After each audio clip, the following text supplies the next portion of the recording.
Greetings, fellow armchair Imagineers. Tiki here, And BlueDragonFive. and I'm feeling a little bit fruity today because today we're doing ListMania, and we're gonna love to prolong to our number one pick, and our number one pick this time is the top 10 animated couples. Yeah. Yay! Once again, a very manly subject, Blue Dragon 5. Of course. Well, you can't have. Well, manliness does fit into a couple. Yes, very well. A lot of the time. Let me ask, what made you kind of want to do this list? Well, I'll get into more direct reasoning at the very end, but just in a vague sense, I was just thinking that, what really makes a good story are great characters, and we have one great character, individual great characters, which makes these characters stronger, or at least almost another character themselves, or when they pair up as couples. Mm-hmm. Okay. So you got the relationships develop, and they kind of make for stronger characters, which make for stronger films. And stronger films or series, or you name it, in terms of animation. Well, animation has some of the best couples, and I thought we'd talk about it. All right, sounds good. Yeah, You gotta love a good relationship dynamic. Oh yeah, definitely. I admit this is one where when I first heard it, I thought I'd have trouble coming up with some, but in the end, I had trouble kind of condensing my list down, so it was kind of surprising how many I was able to come up with. So, with that in mind, you want to dive into some honorable mentions before we get into our actual list? Sure.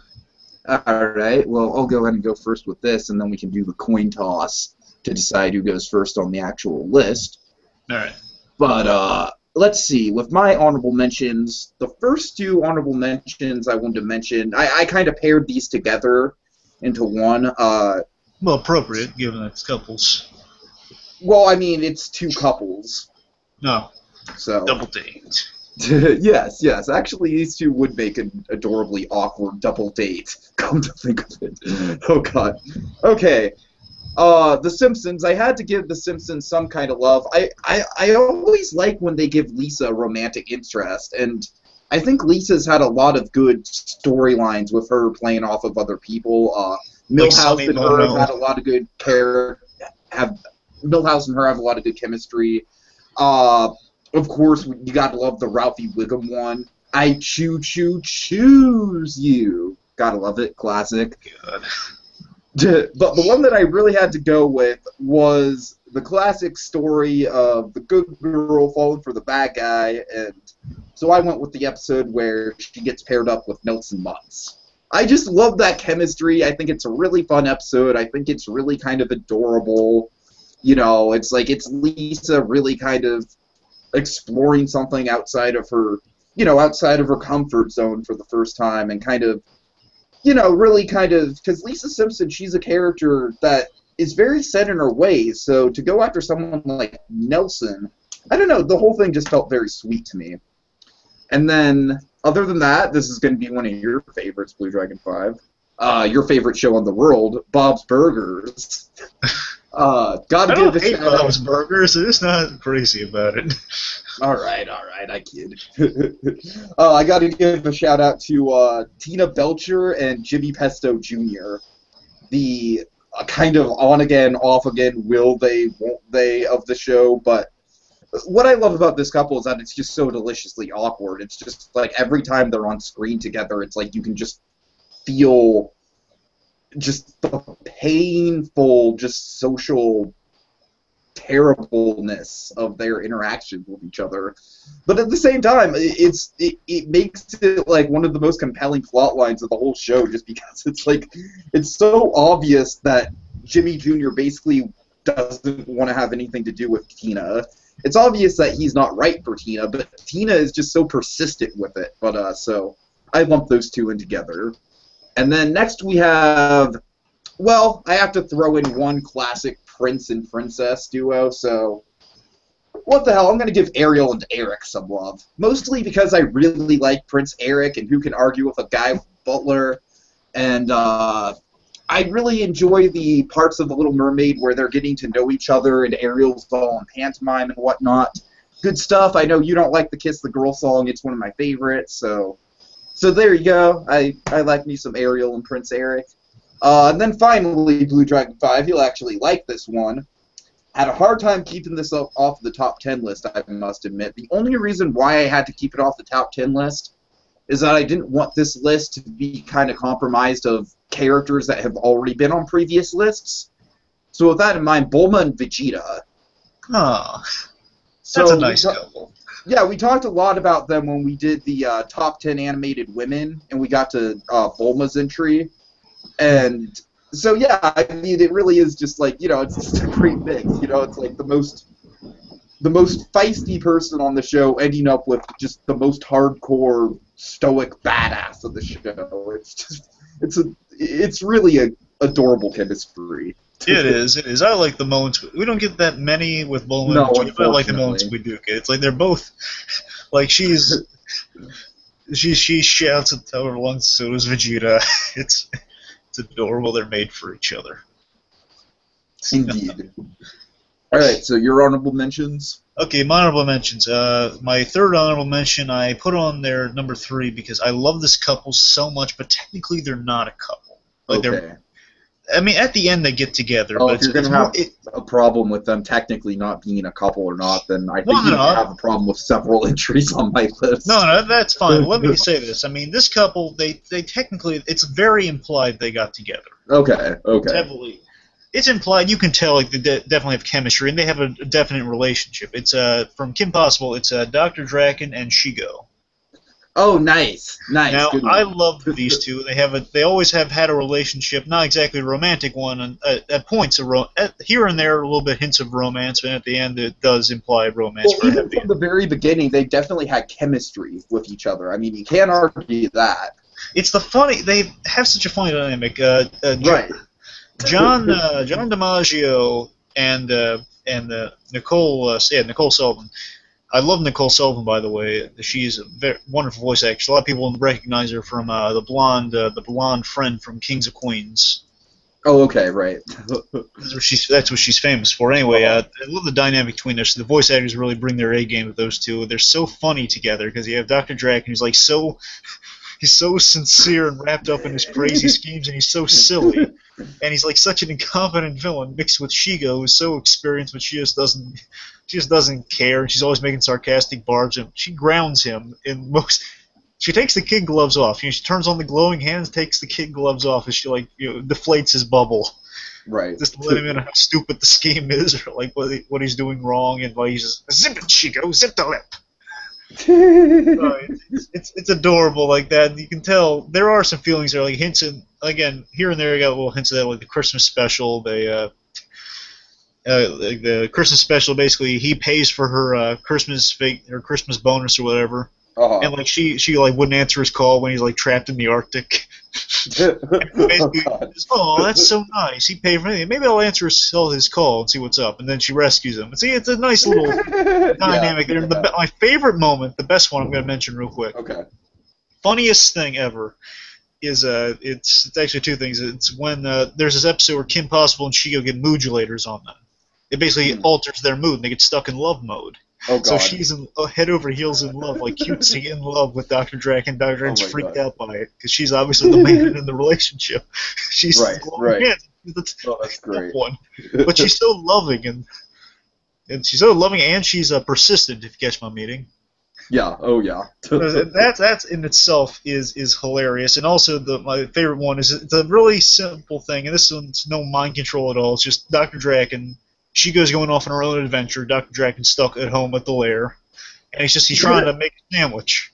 He's trying to make he's trying to open a pickle jar to make a sandwich, and he can't get it open. Throughout the episode, they keep cutting back to it. He's trying to open that jar, and he just one storyline of the episode. You gotta watch this on YouTube if you haven't, kiddies, because this is hilarious. He's trying to open the pickle jar, and he just can't. Like blasts like a laser head, has all his henchmen try to open it, nothing, and then basically.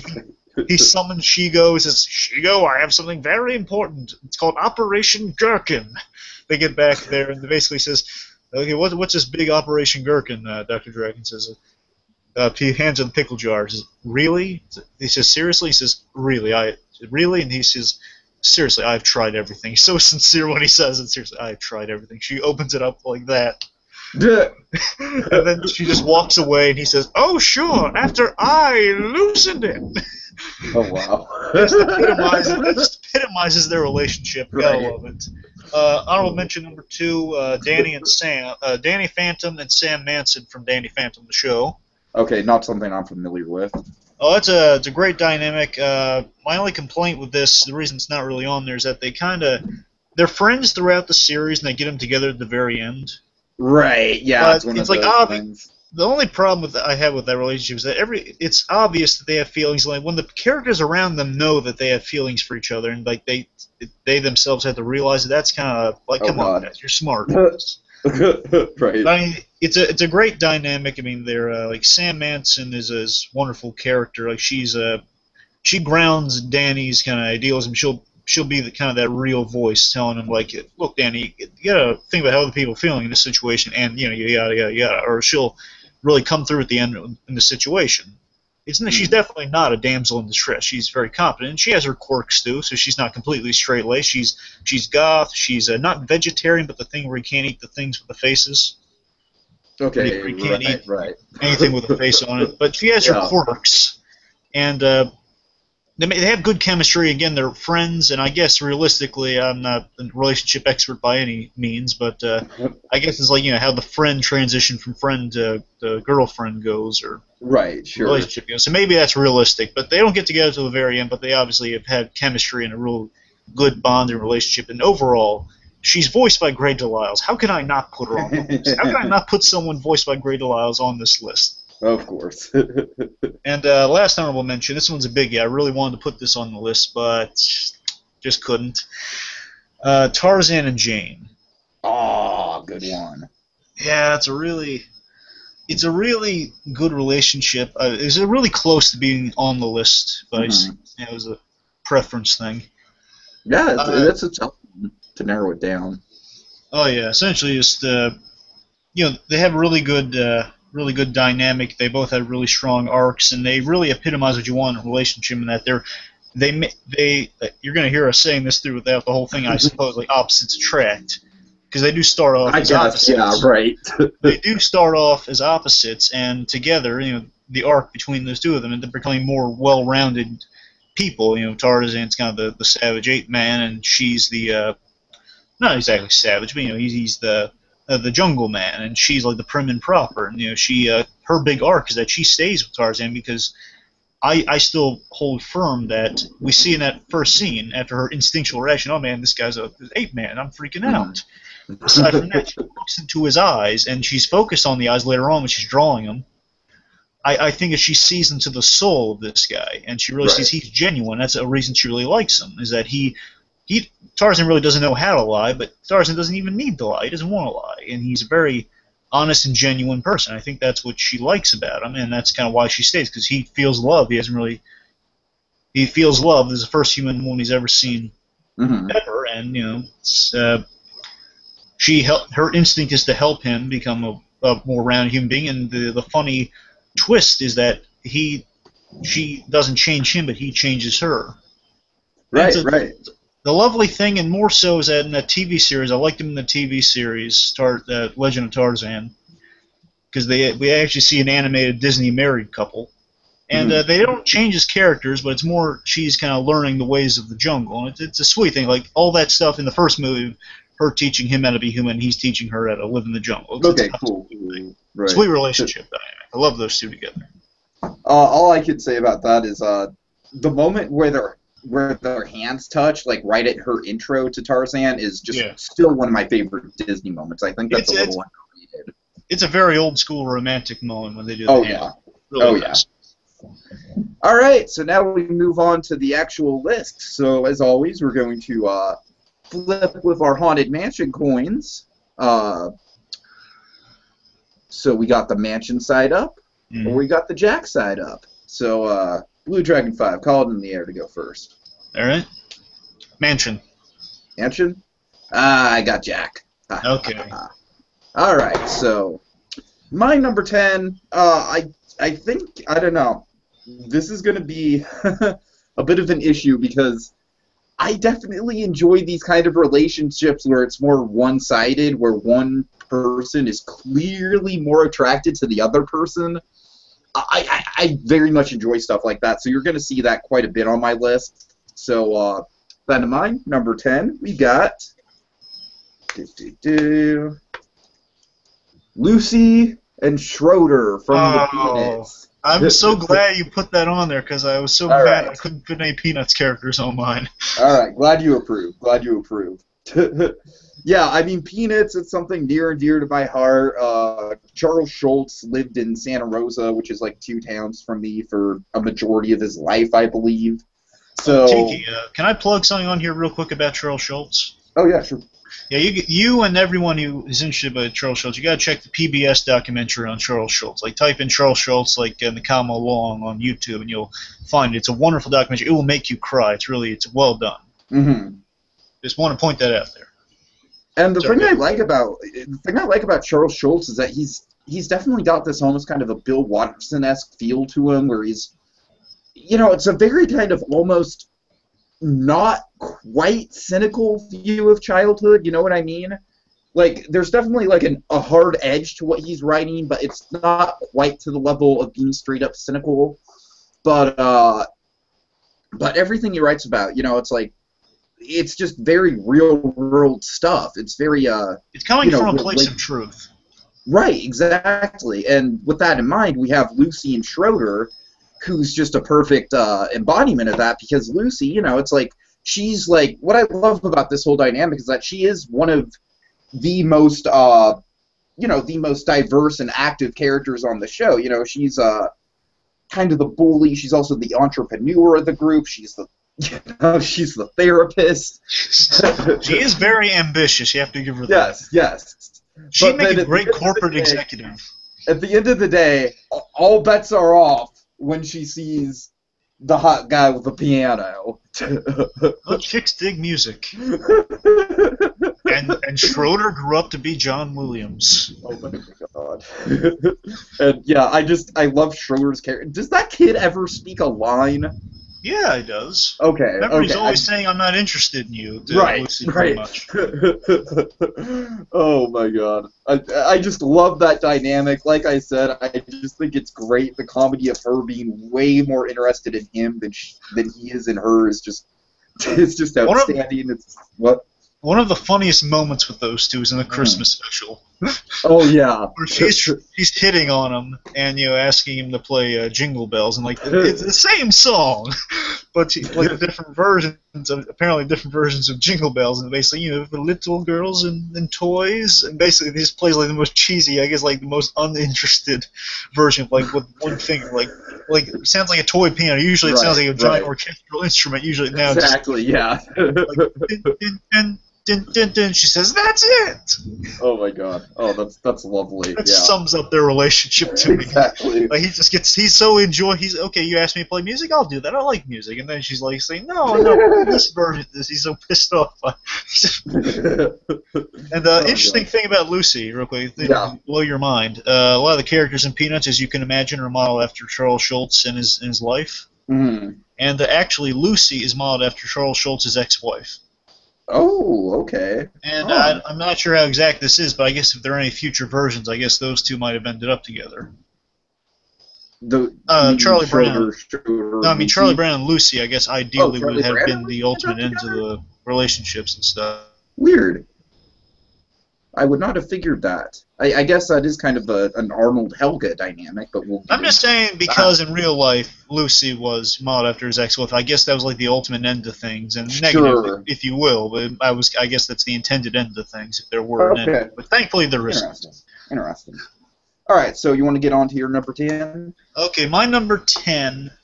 It's kind of it's not a cheat, but it's not actually, I'd take that back. No, I'm sorry. It's a legitimate relationship. Just not as strong as like Tarzan or Jane's, but it's a good one.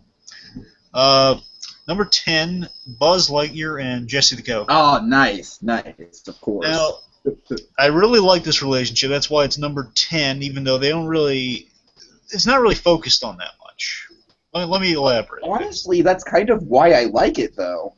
Yeah, it's Yeah, you're right. The point is, Buzz Lightyear and Jessica it's more cutesy. That's the main reason it's on there at number 10. It's a really cute relationship. Hmm. Not a lot of dimension, but that's okay though because it's a nice thing. It's so simple. Plastic. What are they gonna do? Yeah, I mean that's fine. I'm saying like you don't get a lot of scenes between two of them, it's okay. Right.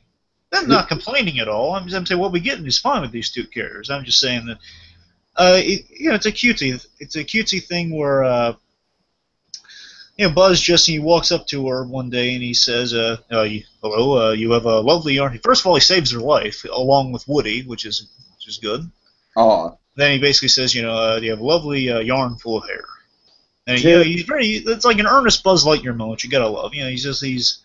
He's approaching her. He's kind of new at this thing. He's just saying, "Oh, hey, you look very nice in your lovely young woman," which is sweet, very sweet. And then she makes reference to that. She says, "Ain't you the sweetest space toy I ever met?" And really analyzing the Buzz and Jess relationship, I kind of found something interesting.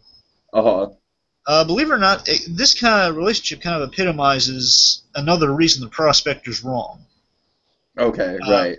Think about it, in that the Prospector, it's kind of an interesting dynamic that the Prospector, he says he hates space toys because they're the reason the Western toys went out of stock and are so rare and stuff, and that's another reason the Prospector is stuck in a box because of space toys.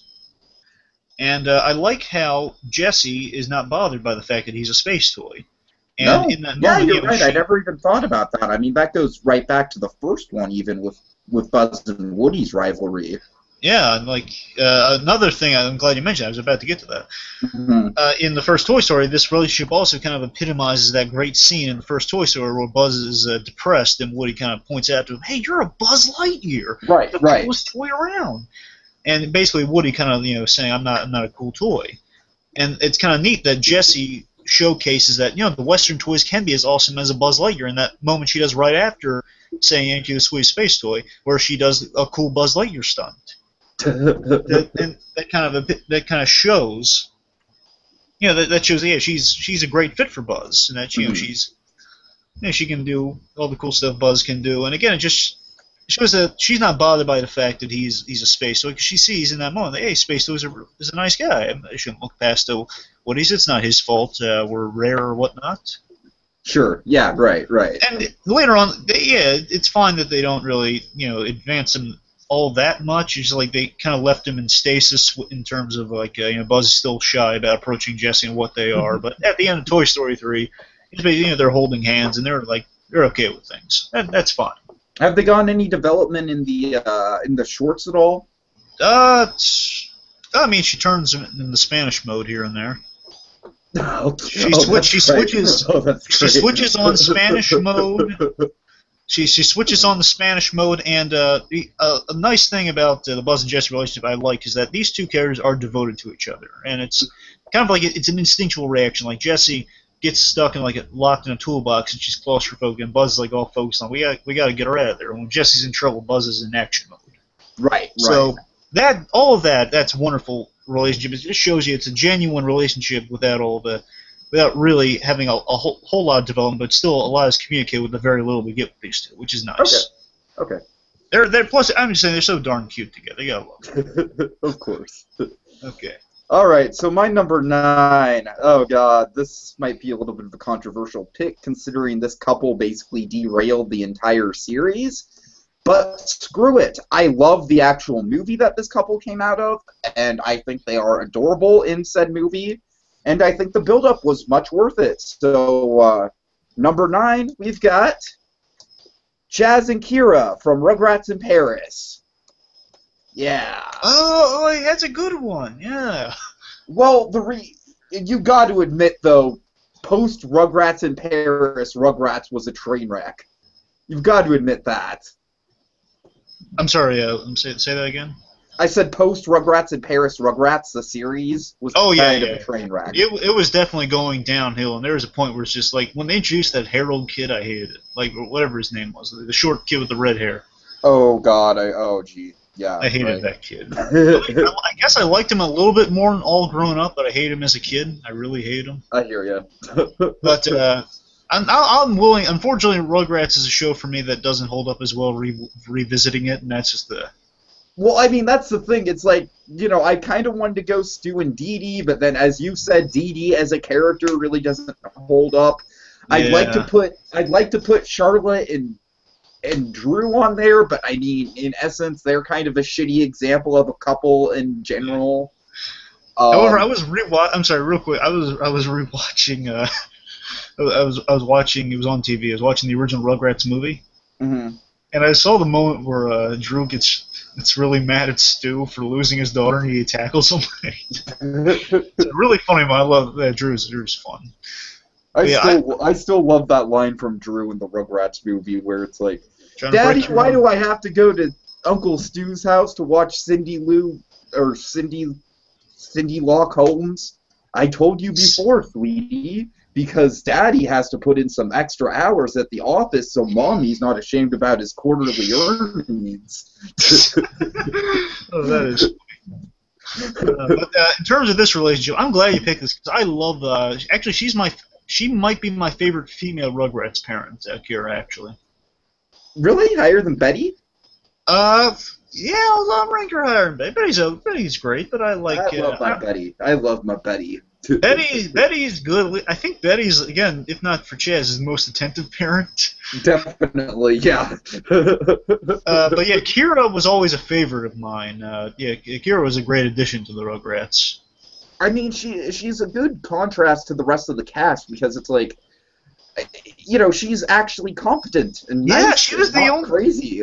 Yeah, now that I think about it, yeah, that's the reason I liked her because she was the only one who was attentive. Like, she knows Chuck was out. Like, she had her moments, but at least it got through to her at the end. Well, I mean, any moment that the parents have is strictly writing based, so that they can have an episode.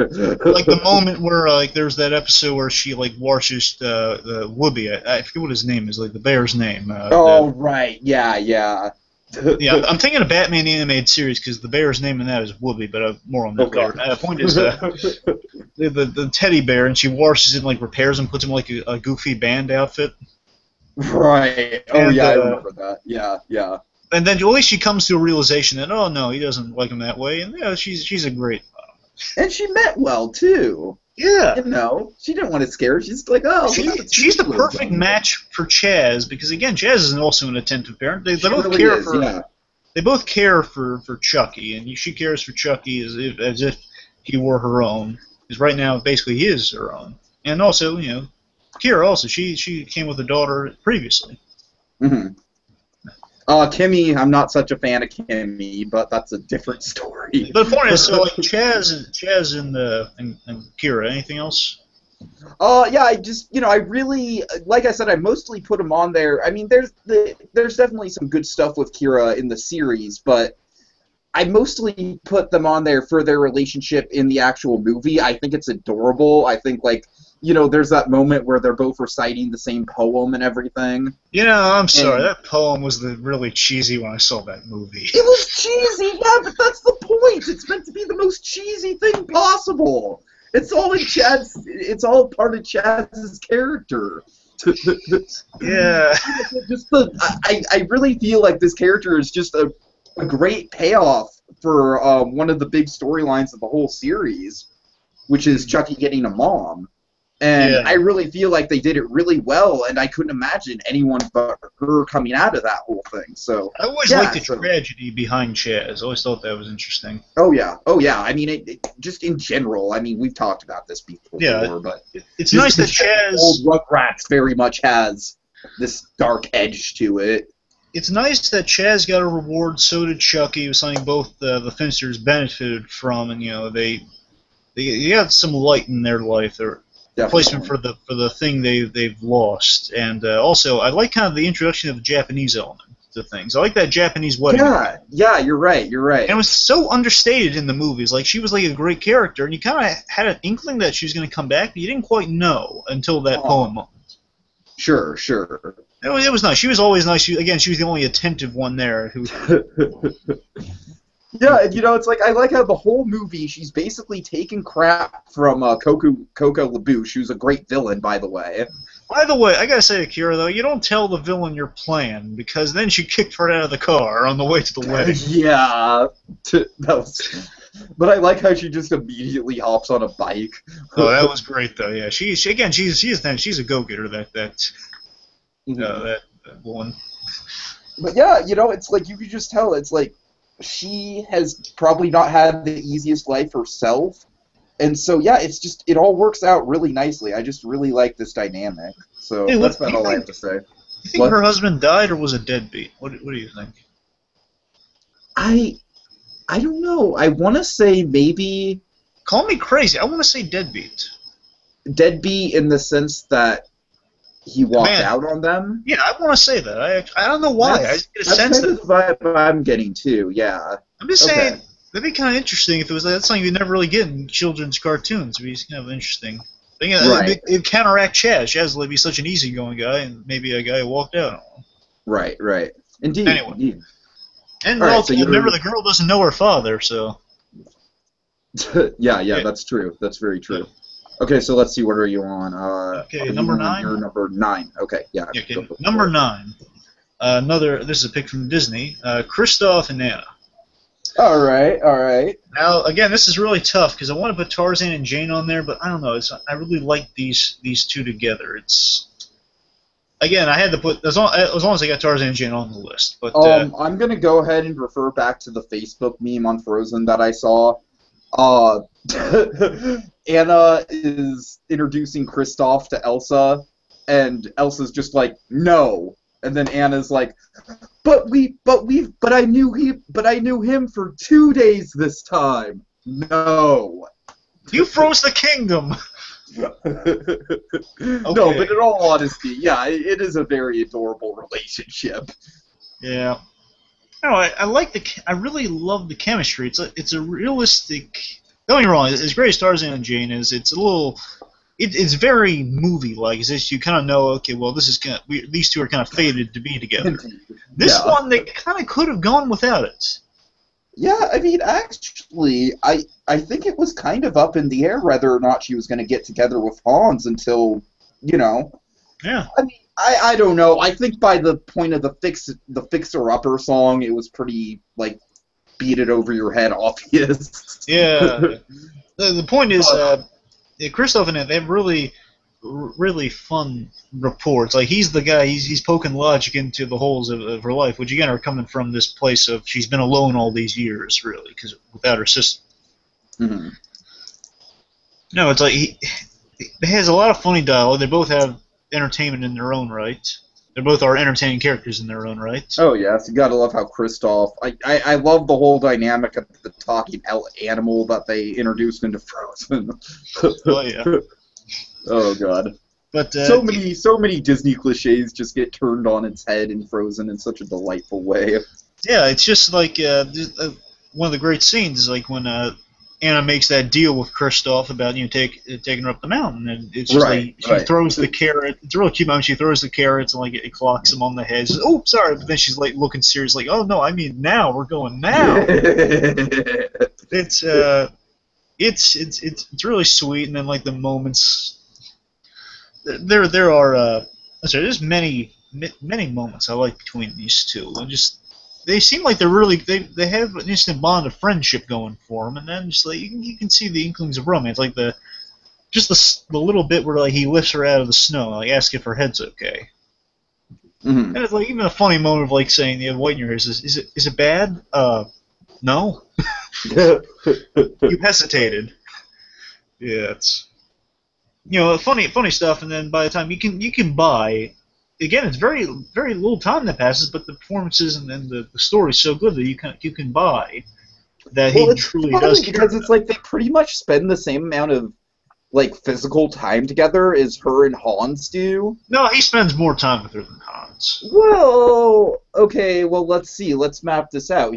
She spends about a night with Hans, so you're right. She spends, like I said, I refer back to the Facebook meme. But I knew him for 2 days this time. Exactly. So I guess the day makes all the difference. It was a little longer, and she wasn't marrying him. Yeah. Okay. Good point. Good point there. The point is, like, I just find it so genuinely heartwarming that he cares about her, and he truly cares about her. Like, he's going to give her off to Hans, just as long as he can save her life. Whatever it can take to save this girl's life, and he truly cares about her well-being, even though after knowing her not for that long, but still bonding with that. It's like she's such a likable character, and they have great retorts, and just the fact that he's like. He's not afraid to call her on some of her dottiness, and basically saying, you're going to marry a man you just met? Says, I don't trust your judgment. And then she's like, it's like they don't exactly get along verbatim at the beginning. It's more like they're having really witty barbs at each other. It's a great kind of, it's like she's just like comes in, and it's just, you gotta love Kristen Bell's vocal performance with this. I love Kirsten Bell.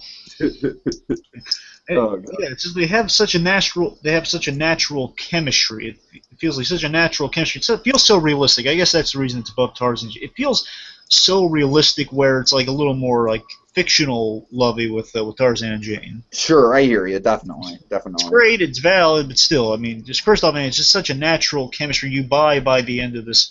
These two will make a great couple, and I've seen like tons of fan art of these two having kids, and I gotta say, I'd approve of that. Oh God. Oh, I'm sure you would. Just see, and if there is a Frozen 2, I like these two having a happy ending. It's not conventional like the other happy endings. It's nice. Yeah. All right. Really good relationship between these. I could watch these two all day, pretty much. Yeah. Okay, so my number 8. This is another Disney pick. It's a bit more obscure, kind of going back to the 90s a bit. One of my personal favorite Disney movies of all time. It was number 2 on my list of top 10 animated dads, and now we've got the son. We've got Max and Roxanne from a Goofy movie. What do you think of these two? Did you, sorry, yeah, they're good. They're a good couple, but did you see them in House of Mouse? Because she was in that, too. Really? I didn't know Roxanne. They brought her back one more time. Okay, just once? Well, I mean, that's the only thing I can recall of seeing her. Well, I mean, like, was it for multiple episodes, or did she have, like, just a cameo, or what? It was one episode, pretty much. It was basically the whole premise of the episode is Max is coming in, and Max is like the valet at the place. Right. So Max is bringing her to work and going out on a date with her, and basically all the Mouse House residents are there. All the residents of the House of Mouse are kind of making a big thing about it, and they're like saying, "Oh, you're here for a date with little Maxie," stuff like that. It's basically just making an impressive date for the two of them. Mm-hmm. That's basically the thing. She's there, and they probably just said, "Okay, well, he has a girlfriend in the movie. Let's bring her in." Pretty much. But I mean, they never bring her back. I like the two. It's not the deepest relationship. It's definitely not. But there's just something really genuine about it. I love all the scenes where she's reacting to Max just being who he is. You know what I mean? Just being, for lack of a better word, a goof. And that's what she likes about him. And that's what I love about their relationship, is that Max, throughout the whole movie, he's just got this idea in his head that, in order to get with Roxanne, he's got to do this, and he's got to go to the Powerline concert. But really, she likes him for who he really is all along, and who he really is something that he was afraid of from the very opening of the movie. So I really like that message. Yeah, that is. You're right. That is a good message. I don't know. It's like it's not so much with her, the relationship between those two. It's more so it's the movie's plot of just like he has to. And you're right. It does tie together at the end with that message, but it's just like he has to impress the girl because he promised her something, and if he doesn't come through with that promise, he's in trouble. Right. If he'd be honest in the first place, the whole thing would have been cleared up. But you're right. It is a good message at the end of basically saying you didn't need to do all that to impress her. Just be yourself. And man, looking back at that movie, it has a lot of brilliant things. Just at the beginning, he does embrace what he was afraid of, and it's. Well, at least he doesn't embrace it. He allows it. And what he's afraid of isn't actually bad. Detrimental. I don't know. They could have used a little. They could have used a little more screen time, but plot-wise, you can't blame. I agree. She could have used. But then again, I mean, since it's really a road movie, I think they gave her enough screen time for her role. You know what I mean? Yeah. I mean, I agree she could have gotten another scene or two. Oh, and I do like her frickin' deadbeat dad. Well, I don't think he was deadbeat. He wasn't deadbeat. He was there. He was overprotective. Remember? Oh yeah, that's right. Not deadbeat. Just you gotta love that design. Yeah, he was like the most intimidating. Oh, that design is fucking great. Oh my god. The huge intimidating guy. I don't know why I thought he was a deadbeat. He was there. For some reason, I had a vision of him just snoring on the couch. For some reason, I don't know why. No, you're right. We're not thinking of Bates Motel, Tiki. No. But yeah, those two, they had good chemistry. You can't blame them for not having more scenes because, again, it's Max and Goofy's story, not her story. But when they had him in there, it was good. And he picked good with Roxanne. I like how Goofy somewhat met her. Mm-hmm. Yeah. Oh god, right at the end. Oh, that is great. Yeah. I think he comes between them too. Yeah, he does. Right, which is kind of like the perfect. That's like a perfect visual message there. All right, but yeah, that's about all I have to say about these two. Really kind of simple. Like I said, it's really kind of the message of this relationship that I really like. So let's see, your number 8. Yeah, my number 8 is from Despicable Me. It's Despicable Me 2. It's Gru and Lucy. Okay, nice. I haven't actually seen this movie, but I've seen like bits and pieces of it. So. Do you mind if I spoil it, or? Oh no, go ahead. It's fine. So essentially, yeah, Gru and Lucy, they have a really good dynamic. It's more so fun. Like the reason it's above Kristoff and Ask, it's more developed, I guess. Uh-huh. Well, I mean, developed in that they don't get me wrong, Lucy got a really natural chemistry. This one's like a funny progression. Like, these two are really funny together. You know, they got a really great rapport. Lucy essentially is Gru is known for not liking people or not liking things, and he doesn't like this girl. She's somewhat of an opposite at first. Right. She's like over the top, and she's voiced by Kirsten Wiig, who does a good job. You know, she's really overzealous, and like she's saying, doesn't she also voice Rough Nut in How to Train Your Dragon? Yeah, she returns to DreamWorks roles, and DreamWorks roles, and she was in the first Despicable Me also, and she has character bits a lot. She has a lot of character bits usually in animation. Right, okay. I think it's the first time she really got to play like a true character aside from Rough Nut hasn't really been developed, but yeah, she got a lot more to do in the second movie for sure. Certainly. Anyway, so Lucy, like she's like saying lipstick taser, and says, she doesn't. Oh, that's that got such a good laugh in the trailer. That's such a good line. Yeah, it's similar to Gru in that Gru loves what he does when he's a villain in that first movie, and that's kind of what she's doing. She loves what she's doing being a spy, and that's kind of where the inkling of a relationship takes place. And she's the point is, what I like most about these two together is that at first Gru doesn't like her. Basically, she's perky and overzealous, and Gru, while he's kind of a good guy, he's the same old guy, so he's not too crazy about her. And we find out in Despicable Me too, Gru doesn't do well with women, and he's kind of distrustful of women because they're mean to him as kids. And that's like another reason he's very resident to he's against getting into the dating. What? He's very resistant. Yeah, resistant. He's very resistant to getting into the dating scene when the girls are trying to set him up on blind dates. Right. He just doesn't want to do that because he has bad memories of women. They're saying, "Are you afraid of women?" No, I'm not afraid of women. Like, come on. I tell you, my favorite element of Despicable Me 2 from the parts I've seen of it, what? I love how Gru plays overprotective father with Agnes. Oh yeah. Well, is that the name of the character? No, Agnes is the. Oh God, I'm sorry.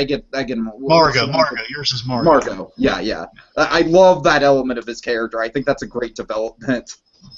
But I guess the point is with Lucy and Gru is that Gru doesn't like her at first, but she's like so overzealous, kind of like Gru was in the first movie. Gru's overzealous about what he does, and she's kind of a reflection of Gru in that sense. Then she's kind of an incompetent. She's good at her job, but she's overzealous to the point where it kind of disrupts the mission. Sure. Like she'll like saying, "Okay, look, the belt's gonna make a beeping noise like this. Weena. Okay, I get it," because it's right in his ear. And just the two of those together, they make a good. They find out they make a good team when they're actually in the field doing stuff. And then, like Gru, after a really bad date, which is really funny seeing the movie, Gru's on a blind date, and basically Lucy saves him from the bad date. Oh God! And then it's such a macabre and funny scene. The girl has been knocked unconscious by a moose tranquilizer in Lucy's watch. I love gadgets, as Lee's spy watch, and then basically they're hauling the unconscious body out of the restaurant, driving her home, and they're having fun with it. I mean, they're having fun along the way while they're like carelessly dragging this woman like she's banging into stuff. Like she's strapped to the roof of the car like Aunt Edna from the Vacation movie. Oh God!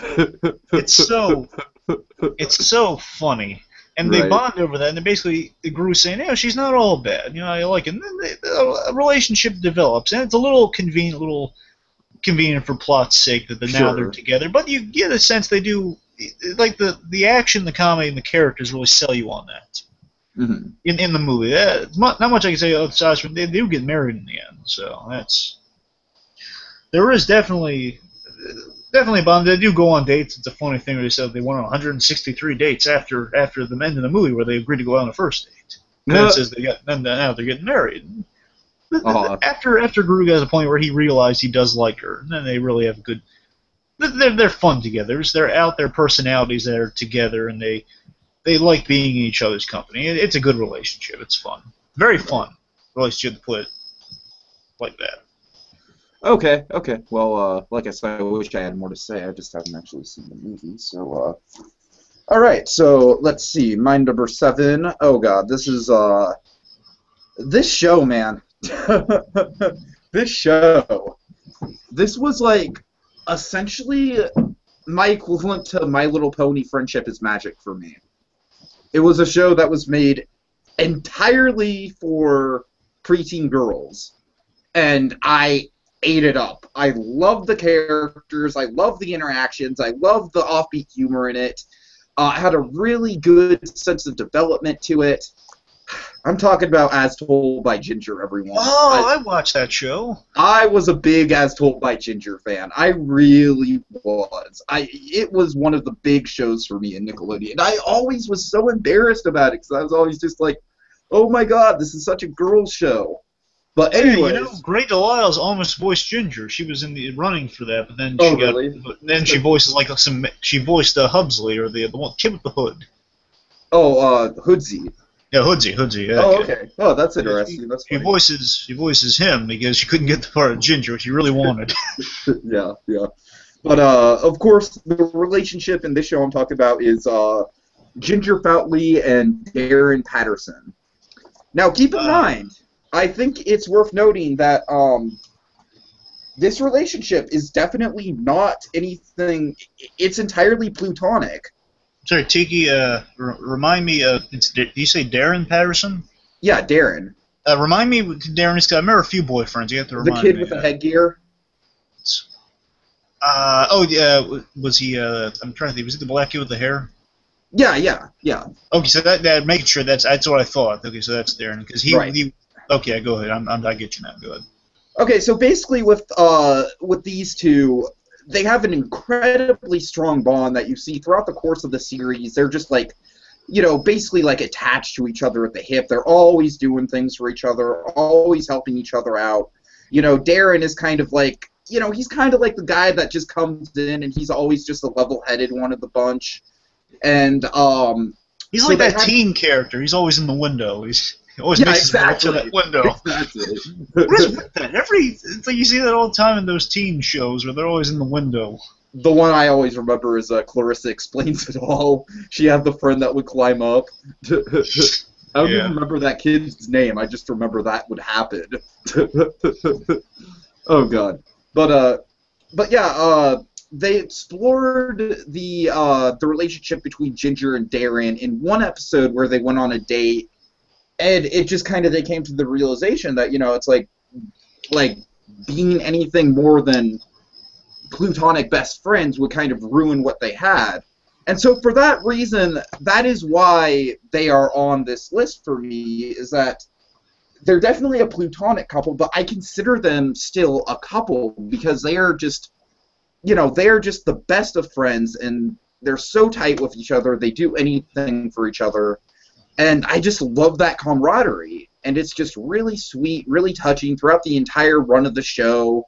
He's one of the most well-developed characters. He's got the whole plot line where he gets the headgear removed and everything, and then, everyone thinks he's sexy. I think that's when Ginger starts to have feelings for him. But yeah, that was. I also remember the I can't remember her name. The one voiced by Cree Summers. It was Courtney's friend. Yeah, Miranda. Yeah, the obnoxious one. She was a good villain. Yeah, and she was evil. Yeah, she was like the most realistic kind of evil. Oh god, that's what I'm talking about. Like, that show had such good dynamics to it. You know what I mean? Oh yeah. Like, it had the genuine like evil rich girl, and then it had the rich girl that was just kind of clueless but innocent. Yeah, it's like technically, in some way, like she was almost sold as if she were the villain, Courtney. Yeah, What? Courtney's, I'm trying to remember. Courtney's the blonde rich girl, right? Right. Yeah, so like she was almost sold as if she were the villain. She's not the villain, but like she gets as much screen time as a villain would. Well, the interesting thing with Courtney is that she is really kind of like the bridge between like, what? I'm sorry, you there? Yeah. Making sure. I'm sorry, you were saying the thing cut out for a second. Oh yeah, sorry. The interesting thing with Courtney is that she really was kind of the bridge between the Foutley family and then the other side of the equation, which was essentially the popular kids, because she was fascinated by Ginger's family. Yeah, she openly loved them. Yeah, and remember the kid, and that was like Carl's arch enemy. Oh, right? I love Blake. Oh, that's another really good character, and of course. He has his own butler, and a person having his own butler just automatically makes them more amazing. Yeah. Oh god! But what do you think of Darren and Ginger? Do you agree with me that it was just it was really nice to see a relationship that was purely platonic, but had so much weight to it? Yeah, that was definitely a good one. Mm-hmm. Okay. Well, I'm with you. Yeah. All right. Well, that's basically all I had to say. I just really wanted to highlight that show because I think nowadays the thing that people shit on it for is the designs of the characters, and I'm like, yeah, I can see it in a way, but at the same time, they're kind of designed to be awkward middle schoolers. Like, that's the point. So I can kind of see the awkwardness. I've been kind of interested to see. I'd have to like look it up on YouTube. Would be like my only way of watching it, unless I can find it somehow. But unless I find it somehow, I'd probably be. Certain points, I wonder if I could like revisit that and see if it holds up like the Rugrats does or not. Oh right. I think Wild Thornberrys holds up, but then again, I think I'm just kind of a big Wild Thornberrys fanatic, and that show has a lot of ties to my own family. So, yeah. It's like I don't like the last season of Cat though. That was after their big special when they It's like the animation was done with the sort of Cap system. Not just Cap system, but it's on computer night. They draw it on the computer. Right. I think Rocket Power, it's definitely dated with 90s references, but it still holds up in terms of how watchable it is. Yeah, I was watching an episode last night, believe it or not. I was watching the one where Regina the chocolate syrup thing, which took me back to my 90s nostalgia because I remember that one because it was so messy. The chocolate slide, and then basically Regina, she leaves the room, and then Raimundo knows that she left and she lied. Oh, he knows. Again, another really good episode about Raimundo's awesome parenting skills. There's a reason why he's my #1 animated father. And last thing to say on As Told by Ginger before we move on. One of the most memorable things from that show I remember is from the Christmas special. It's when Carl was in the car with his father, the father Santa Claus. Oh yeah. Oh god. Yeah. Why don't more people talk about that show? That show was an emotional goldmine of character development. That's all I have to say. I remember the mold episode too. Anyway, I'm sorry. Go ahead. No, all right. So you're number. Let's see. What are we on? You're number 7. 7. Okay. Okay. My number 7 is actually a Nickelodeon pick, a more modern one, but it's a Nickelodeon pick. Okay. Even more. Hell, even as late in the 90s as Told by Ginger was. Actually, I think As Told by Ginger is in the 2000s. I think technically, yeah, you're right. Yeah. It's Well, I guess technically now he's a prince, so regardless, it's a prince. Prince Zuko and May from Avatar: Last Airbender.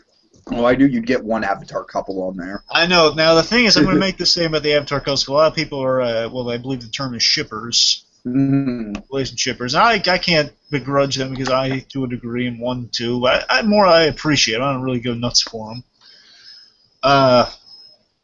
You got your Zatara fans, you got your Katangs, you got your Tafas. Katang? Katang? Yeah, is that what they call Katara and Aang? Yeah, that's wow. Katara and Aang, and the one I was kind of on with everyone else was Zatara. Everyone's saying that Zuko, or former bad guy, would end up with Katara. And the thing is, I appreciate that one because I love Zuko, and that's why I picked the Zuko couple. Right. But I kind of put myself above the Zatara fans a smidge because I know these two aren't getting together. It's impossible for these two to get together. Wait, what? Yeah. Of course she's going to end up with the lead guy. It's like she won't. Aang was the first Katara was the first person Aang saw, and he was unfrozen. Of course he's going to end up with her. What do you think? Oh, yeah. I mean, I've only seen like half of Season 1, but from half of Season 1, it's like blatantly obvious. I mean, I love the notion of Zatara, but I know it's an impossibility. Right. But also the other Avatar couples you'll notice missing. I really wanted to put them on there, but they're just too. They switch back and forth so much I couldn't put it on there.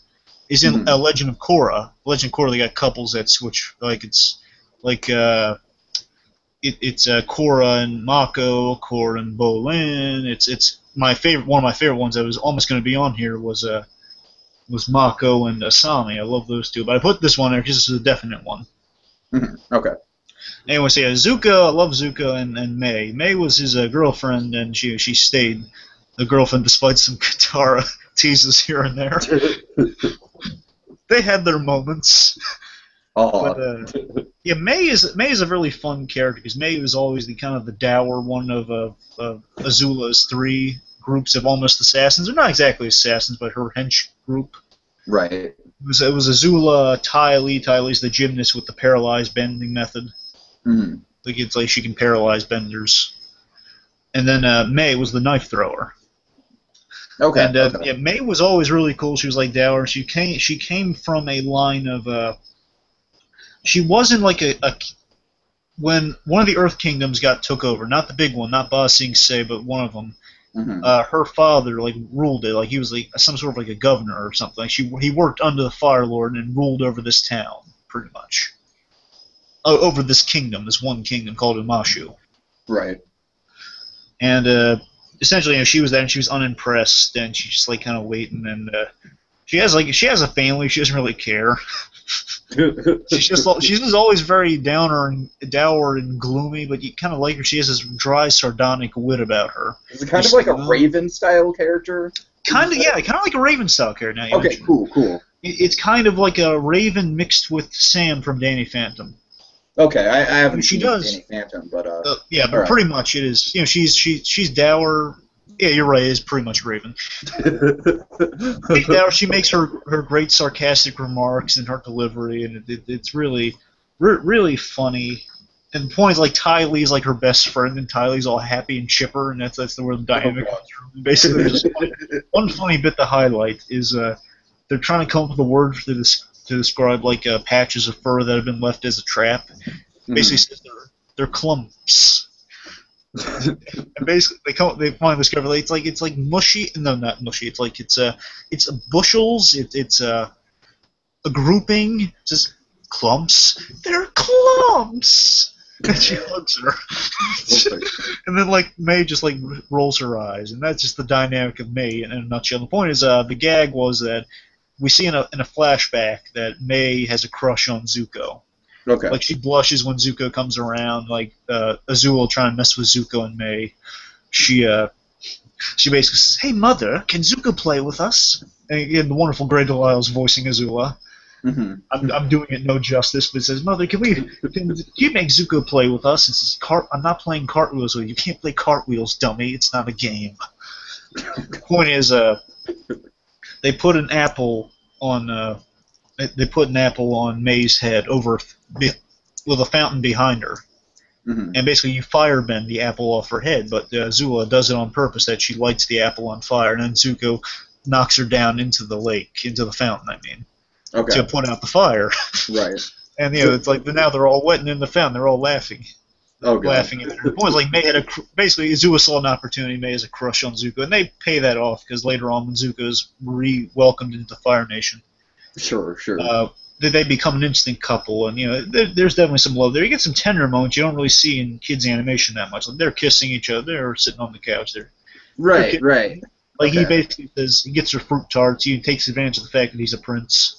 It's a very genuine relationship. Like, these two are really. Other funny things, these two are very dour people, because Zuko's been burned by his father. He's got issues. Zuko's got issues. And so does May. May's just kind of angry at the world, and there's this great episode called The Beach where they actually air out all the grievances and issues. It's really like it's a parody of the 80s teen movies. Oh, no. Oh, God. Seriously, it's really funny, and it's really good. It sounds amazing. It is. And basically, the point is, like, Zuko gets jealous in that episode, and he's, like, making a scene because he thinks someone's cheating. Basically, someone's hitting on her, and she says, "No, Zuko, no one's hitting on you. You're nuts." And then basically says, "You don't react to anything emotionally, do you?" And basically that's where they have a fight, and then they get back together at the end. It's a really nice relationship, and the point is at times that there's a bit where they break up. Because Zuko makes the big change to help the good guys out. Right. And when that happens, basically he leaves like a Dear John notebook for a lady. I don't know what it's called, but basically saying, I love you and I care about you, but things are going to get bad, so I have to go on the road with the good guys now. Sure. Basically, I can't live this lifestyle anymore. Take care of yourself, May. And basically, May confronts him about this when he's in prison later on. And basically, May. You're giving out a lot of spoilers for me, man. Don't worry, this is like seasons apart. Okay, I'm not. Okay.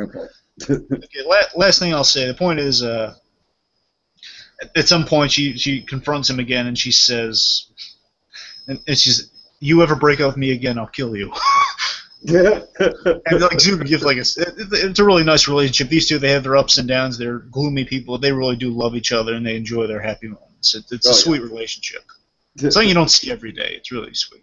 All right. Sorry if I spoiled anything. Hopefully you'll forget it by the time you watch this. Oh, I'm sure I will. Because, we've got the whole DreamWorks Dragons Riders of Berk to cover. So, I'm sure by the time I get through all that, I'll have forgotten everything we just said. So, right. Anyway, number 6.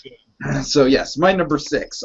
This is a couple that I have outspokenly loved, and I have, again, another character that appeared on my top 10 female animated characters. My number 6 is Nani and David from Lilo and Stitch. Yeah, very nice. Kind of an on-again, off-again couple, you know what I mean? It's like they're just always going at, and it's very realistic, because it's like, because Nani, she's living the lifestyle where it's like she really does not have time for a relationship. And that's kind of where a lot of the fun of the David and Nani dynamic comes from, you know what I mean? The TV series, she strung them along for such a long time. It's basically the dynamic in that movie that was just kept going throughout the series because they didn't really give much thought to it. Right. Like, rarely they actually went out on a date. That was all it was. Basically, them planning to go out on the date, and usually she cancels the plans or something. Oh, my God. But, I admit in the series it got a little bit repetitive, but, Remember the second movie, though, what they did with them in that? No, I didn't see the second one, no. Okay, in the second one's not bad. I'd recommend watching it. It's actually it's fun. Yeah. David Pleakley is helping David out with the Nani situation. And basically teaching him how to be a more dominant male. Oh no! To win her back, because basically say, hey, I'm part of this relationship, and you and I need to hang out more, pretty much. So basically, he tries to make her jealous by Pleakley dresses up like females and tries to make Nani jealous. No. Doesn't work. I'm sorry, the idea is so funny. It's David will answer the most memorable thing I have is that basically all these instances of trying to make Nani jealous and failing miserably. Mm-hmm. The funniest one is when David knocks on the door to tell Nani, just saying, "Nani, I'm seeing other women because you and I you won't go on a date with me. You won't take this relationship seriously." Basically, then Pleakley's there as like the the Mexican, the lady with the clap, the little clicky things. The Right. I forget what it's called, but basically he's dressed as a matador, and she's Oh God. Bleakley dressed him up like a matador, and she's got like Bleakley's got the little the clicky things. I don't know what they're called. Good. The Spanish maracas. No, not maracas. The little things you use in your hands. The little. Oh yeah, I know what you're talking. Yeah, I don't. I have no idea. The clamp thingies. Yeah. Like clams. They look like I don't know. I'll figure it out later. I'll beat myself up or something over it. Point is, like, she's really the Spanish dancer lady, and then basically she's like, "Oh, hello, hola, everyone."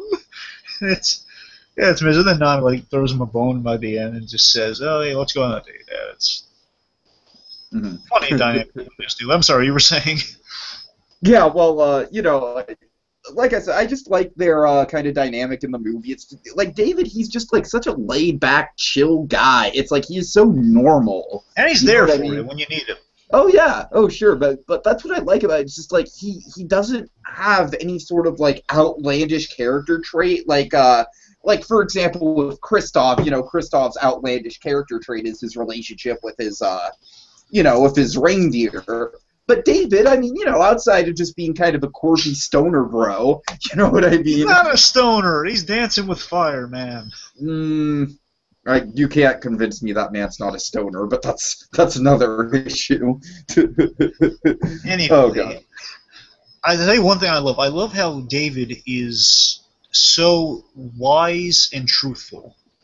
Oh yeah. He exposits this great wisdom. Of course, one of the best moments is when he takes Nani and Lilo surfing. He has these two great bits in that whole scene. He basically says, when I'm feeling down, what I'd like to do? I'd like to surf a choice wave. That's some uplifting advice. And the moment I love, such a great, truthful moment, is when he approaches Stitch after they leave depressed, because now Cobra Bowls is seen with some irresponsible parenting. Right. Basically, it's a really sad moment. They're really like a great emotional music playing, and Stitch is just looking there guilty. Then David goes by there and he says, I actually thought they had a chance before you showed up. Yeah.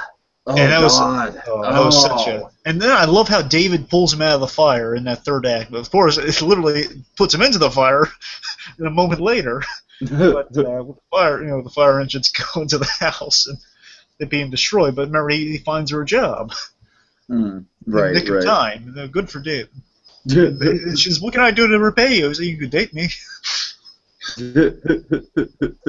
Oh God! All right, so that's about all I have to say about that. Yeah. They hauled them all to shore from the deep sea spaceship.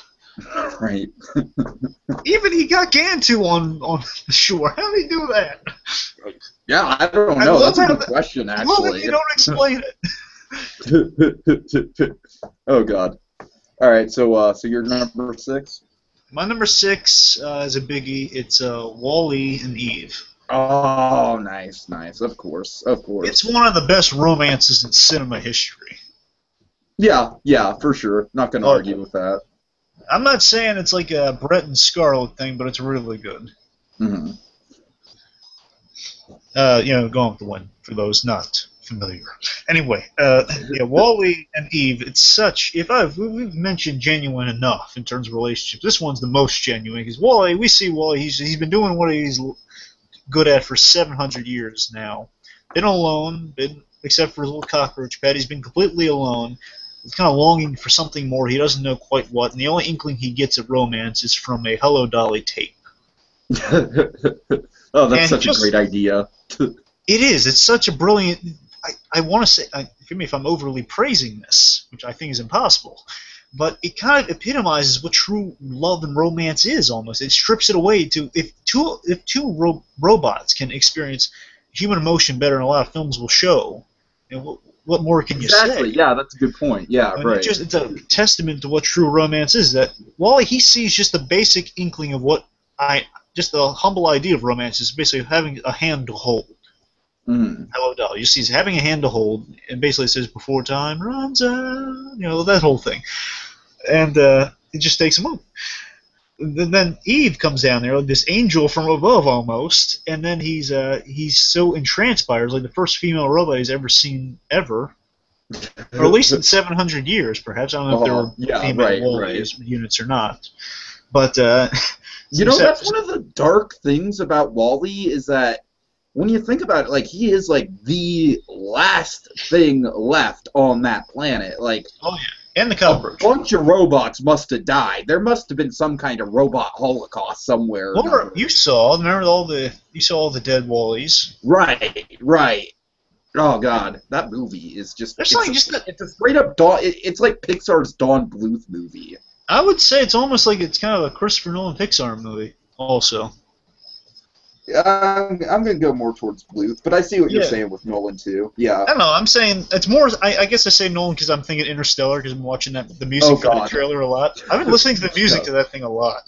But I'm sorry. See how that goes. I'm sure it'll be great. Yeah, forget the Christopher Nolan reference, but the point is, it's such a brilliant conceit just in itself that Wall-E, there's something in Wall-E that he hasn't broken down after 700 years, where all these other Wall-Es have. So there's something special about Wall-E. It's because he's a cannibal robot and he ate all the other robots. He's not a kid. Will you stop the Pixar theories? I'm sorry, I had to. Anyway, what is it? So something. Wall-E has a soul, where the other robots maybe they don't have. At least Wall-E is the only one who has a soul that can remind other robots they have a soul at their core. Sure. And he does that for Eve. He inspires Eve to kind of look past her robotic programming and see a little bit more. And he succeeds in that. And just one of the most touching scenes, and Wally's not even in the scene, technically, it's when Eva's looking over the footage along with the captain, looking at the plant. And she went into stasis mode, and it was just a sweet scene where Wally's going around trying to help Eve, like getting her into the sun. He doesn't understand. No, she's pre-programmed to go into the stasis mode waiting for pickup. Right. And he's just trying to help her. He thinks she's in desperate trouble. It's such a touching thing. He's going around. He's trying to recharge her. Mm-hmm. But he can't. Then he's just going on a date with her, just trying to taking her around, just making the best of this bad situation. But then the moment where she realizes, oh, he did all that for me, and even kind of realizes, oh, man, that hand-holding thing really means a lot to him. Mm-hmm. Man, I gotta tell him how I feel. He showed her what love is, and remember, she's the one who reawakened his own feelings after Wall-E was such a tragic scene. Wall-E had his mind blank, pretty much. Oh yeah, that's right. When he got rebooted, she reminded now the roles were completely reversed. She was pursuing him now, and she reminded him of what he taught her. It's a full circle movie. It's absolutely. I need to watch that movie again, man. It's been a while. It's absolutely fantastic. Just the other two moments, real quick to highlight, because I could talk about this movie all day, but two quick things. I love the moment where they kiss in space.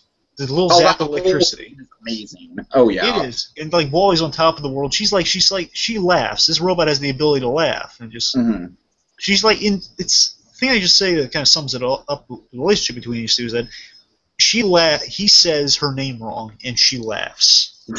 What more can be said? Like he says Eva, and he says like head over heels in love. Like Eva, like it's a beautiful name he's heard. It's very nice, and of course the moment where Wall-E tragically sacrifices himself, like she is freaking out, like no Wall-E. Mm-hmm. It's like the best romance in which you can only say your names. Where two love interests can only say their names pretty much. As much as I like this movie, I've always had an idea for an ending that I think would have been more poignant than what they ultimately went with. Is it that the humans die? No, nothing like that. Nothing like that. It's basically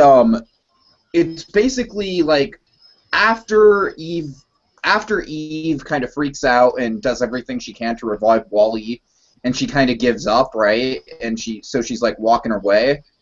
I would love it if the movie, like, if you just heard you don't even see Wall-E come back or anything because it's shot from Eve's point of view, but you just hear Wall-E say Eva, and then it just credits.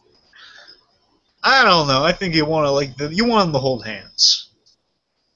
No, I disagree because I think that would have been. I think that would have put it up there with a Monsters Inc. style ending. I don't know. I think it was perfect. I don't know.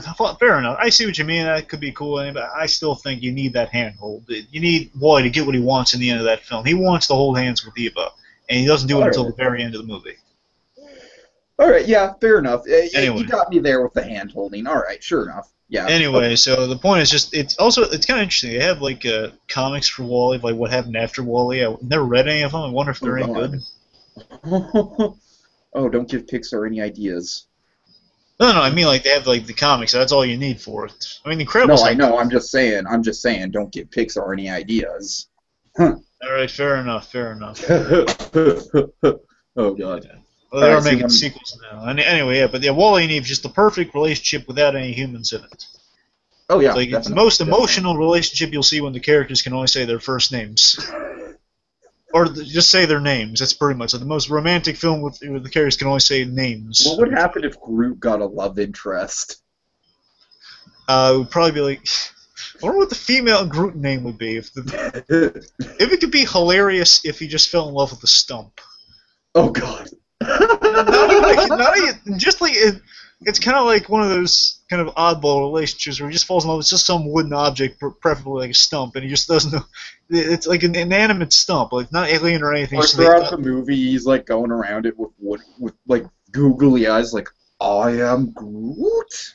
No, I'm Groot. I'm thinking like from Monsters vs. Aliens, how Bob's in love with the Jello, something like that. Right. Okay, but I digress. You want to anyway. move on to my number 5? Yeah, number five.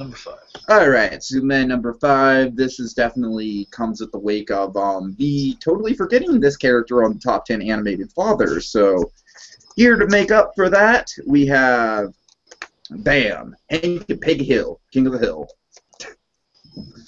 What do you think of these two?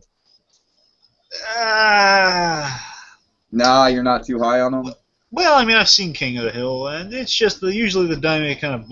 I'm harsher on King of the Hill than most. But, no, I recognize people like it, but it's just my personal taste, I guess. Okay, I hear you. Well, it's just with Peggy Hill, her character bothers me a lot of the time. I love Peggy Hill's character. It's because she just gets into all the messes, and she's very unapologetic about it, though. Usually that's the thing. She's so stubborn. Yeah, it's like the episode just was like where I kind of drew the line was actually recently I saw this. So I'll say, okay, well, it's his dynamic, but in this case, it's like, oh, come on, she sold the house in a play. You sold you sold the house in a play without talking to him at all. How did you? That's where I draw the line. I'm like, come on. He takes pride in his house and his lawn and all that, and you sell it. I don't. All right, well, I'll just make it really quick then. I just love the whole thing I love about King of the Hill is that Hank Hill has his moral structure in place, and he's not gonna budge for anything. Actually, Tiki, I think the more interesting relationships between Hank and Propane. It's pretty much Breaking Bad, right? I mean, that's a love story right there. Oh God. Or if we're talking about Breaking Bad, Hank and his minerals. Oh Jesus. No, I'm kidding. I'm sorry, Tiki. Go ahead. Oh God. But yeah, I don't really have much to say about these two. I like Peggy Hill's just I like how I admire the way that Peggy Hill hypes herself up. Way more than she actually deserves, but I admire that quality about her. Because she just thinks of herself as just the most awesome woman and mom in the world. And I don't know, I just think that there's something a little adorable about that. Even though you're right, you're absolutely right. 90% of the time on this show, she is the one fucking shit up, so I'll give you that. But, Hank, what can you say about Hank except, my God, the man is just straight up tenacious in his pursuit of a moral life. You know what I mean? It's like he's not going to let anything corrupt him, and that's just awesome that a character on essentially an adult animated series can be so frickin', he's like so really... He's like really, really boring redneck Jim Gordon. How do you figure Jim Gordon? Well, I'm saying when you say, he's very moral and incorruptible. Oh, yeah, sure, right. And I'm saying, plus he's got kind of the look with the glasses, that's all I'm saying. Okay, yeah. But I'm very stretched. I don't want any actual comparisons to Jim Gordon. I'm just saying if you were really redneck, when you say it like that, just a really redneck and boring version of Jim Gordon. Oh God. I don't find the character boring one bit, but that's. I'm saying in comparison to Jim Gordon, he's really boring. Right, sure. Okay, well that's about all I have to say about those two. What's your number 5? Oh, my number 5 is a great one. I wanted to rank this higher, I really did, but I had a lot of my 5 from this point on are really great. Okay. They were so hard to rank. Number 5, though, I kind of ranked the way I went through this list is pretty much I kind of ranked it by kind of the quality of relationship, like how much we get to see of it, how much development there is, yada yada yada. Kim Possible and Ron Stoppable. Oh, nice. Okay. That's a great relationship there. Oh yeah. They start out. Explain it to me a little bit because I'm kind of still new to the whole Kim Possible thing. All right. Well, I mean, this I kind of say I was kind of tenacious about trepidatious about putting this on there because you haven't seen the full series yet. But I figure there's a movie about this, so it's not really spoiling it. It's a big crux of this movie, so I don't think it's much of a spoiler. But obviously, they do get together. No. So, yeah, that's not a big surprise to you, right? No, not really. The point is, yeah, we see these two have been best friends since kindergarten. Okay, so that's their deal. Okay. These two have been best friends since kindergarten. Like, they epitomize the perfect childhood friendship, and we see how great a pair these two make, just going on missions. And they've been friends, and they starved off the whole getting them together thing for so long. I'm very impressed by that. Basically, until the movie, they didn't get together, and even after the movie, they had a good couple dynamic too. So it never lost thunder. At all. Yeah, I like the fact that that Ron is the one guy that Kim's dad is comfortable with her being around. Yeah. No, like he had his moments like chastising Ron Stubble for dating his own. It was very minor moments. You can tell he liked Ron. Right. And it's an interesting thing. Like usually the fathers hate the boyfriends. In this case, he always liked the boyfriend. He was just the idiot friend. Oh god. Yeah, again, Gary Cole as her father. I love Dr. Possible. And I'm sorry. Moving on. Yeah, Kim Possible. Again, the perfect. Again, opposites attract in the most perfect way because Kim Possible can do anything. Ron Stoppable can't do anything. Can barely do anything. It's a perfect bond. It's in their names, literally. Possible, Stoppable. And a lot of people would have said about the Kim Possible show that it's actually Ron's show. Oh yeah. Oh, I'd very much agree with that, just based on the few things I've seen of it. I'll respectfully disagree, but I definitely see that argument. I'd say Kim's got. We start episodes with Kim instead of with Ron, so I think she's going to be our main character regardless. But still, Ron definitely has a big presence there, and he's very interesting in the show. Okay. And the point is, like, they're both the best of friends. They go to all the mundane stuff and the simple stuff. They're going to Bueno Nacho. They're going to the movies. They're going on missions together. They have a really great dynamic, making jokes, poking fun at each other. They know each other. It's just like I've never seen such a great dynamic where you never even thought never even occurred to me, at least. And you maybe in the grand scheme of things now coming into this. Well, when I was just watching it the first time in my younger years. Watching the first time, the thought never occurred to me that these two get together. Sure. Right. Well, it was just the thought that never really occurred. I mean, maybe in the back of my mind at times, like, hey, what if they did this and that? Now it's saying, no, it's not the character. It's not doing that. Well, I mean, I've gone on record on, mostly kind of outspoken against the whole Simba Nala thing. I've gone on record, I have a girl in my life where it's like I've known her since literally we were babies. So it's like, it makes me very uncomfortable, like, because to me that's almost like incest without physically being incestual. Yeah. Dylan's coming out from that. Yeah. Oh god. Oh no. But yeah, I don't know. I guess kindergarten is a little bit more of an age gap to not know each other than literally your whole fucking life. So, so there's a little bit of a reprieve from that person. I'm just saying, if you know the person your whole life, they essentially become your sibling, And the best part is these two are always there for each other. And while Ron may get Kim into the trouble now and again, he's always there for her in all the high school situations and whatnot, whenever she's in a jam. I'm sorry, you there, Tiki? Yeah, I'm here. Just making sure the thought thing. Sorry. Yeah, Ron's always there for her. Like when she's in trouble in high school, like the popularity thing, Ron's going to be there to help her out. Like when Bonnie Rockwaller, the main meme girl, is giving her trouble, Ron's going to be there to stick up for her. And like Ron is like the mascot on the team, and while Kim or any of the Cheetos really approve of him, the people go nuts for him. So Right. Kim's there for him. Oh, that's And great. a lot of wonderful dynamic between those two in terms of friendship. They're such a great pair together. And when they became a couple, the stories were even. I was a little worried for him at first. I was thinking, oh, what's going to happen to that great dynamic? But no, it got stronger. Believe it or not. By the end, the finale. I'm sorry, what? I just said I could see it. Oh yeah. I'll tell you this though, the ending. I'm not going to tell you what happens in the ending because you got to watch that for yourself. The ending, it gets so strong that I am between these two. It's amazing. Things get really strong between these two in that ending, and the ending can possibly really always amazes me to how good it is.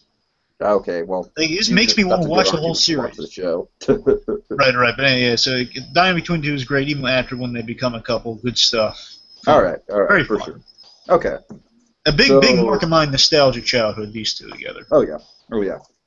So my number 4. This is. I am pretty sure. No, it's not the most recent one on my list. The number 3 is the most recent one on my list. This is still pretty recent. It's from Cartoon Network, imported over from our dear friends over at Canada. This is from specifically the 3rd season of Total Drama Island, entitled Total Drama World Tour, my personal favorite. That's the singing of the one, show. Right? What? That's the singing one, to clarify for the audience. Oh, yeah. Yeah, it's the one where they have to race, and then, yes, there's a musical number every episode. Park World Tour! Oh, my God. Okay, so I am talking about Sierra and Cody from Total Drama World Tour. I love these two. I love them. They were my favorite part of this season. That's surprising. I thought you would have gone with like Gwen and Trent or something. Nah, fuck Gwen and Trent. They're just a typical showman's reality showman. I like Gwen though. Oh, I like Trent. I like Gwen. It's just he didn't really have much going on in terms of character. Yeah, you're right. But he was the only sane one among them. Yeah. But so anyways, let me kind of set the stage with Cody and Sierra. So okay. The cool thing I love about this show, of course, now me being a huge fan of Survivor and Big Brother and stuff like that, and I admit it's just a really dorky, guilty pleasure thing that I'm into.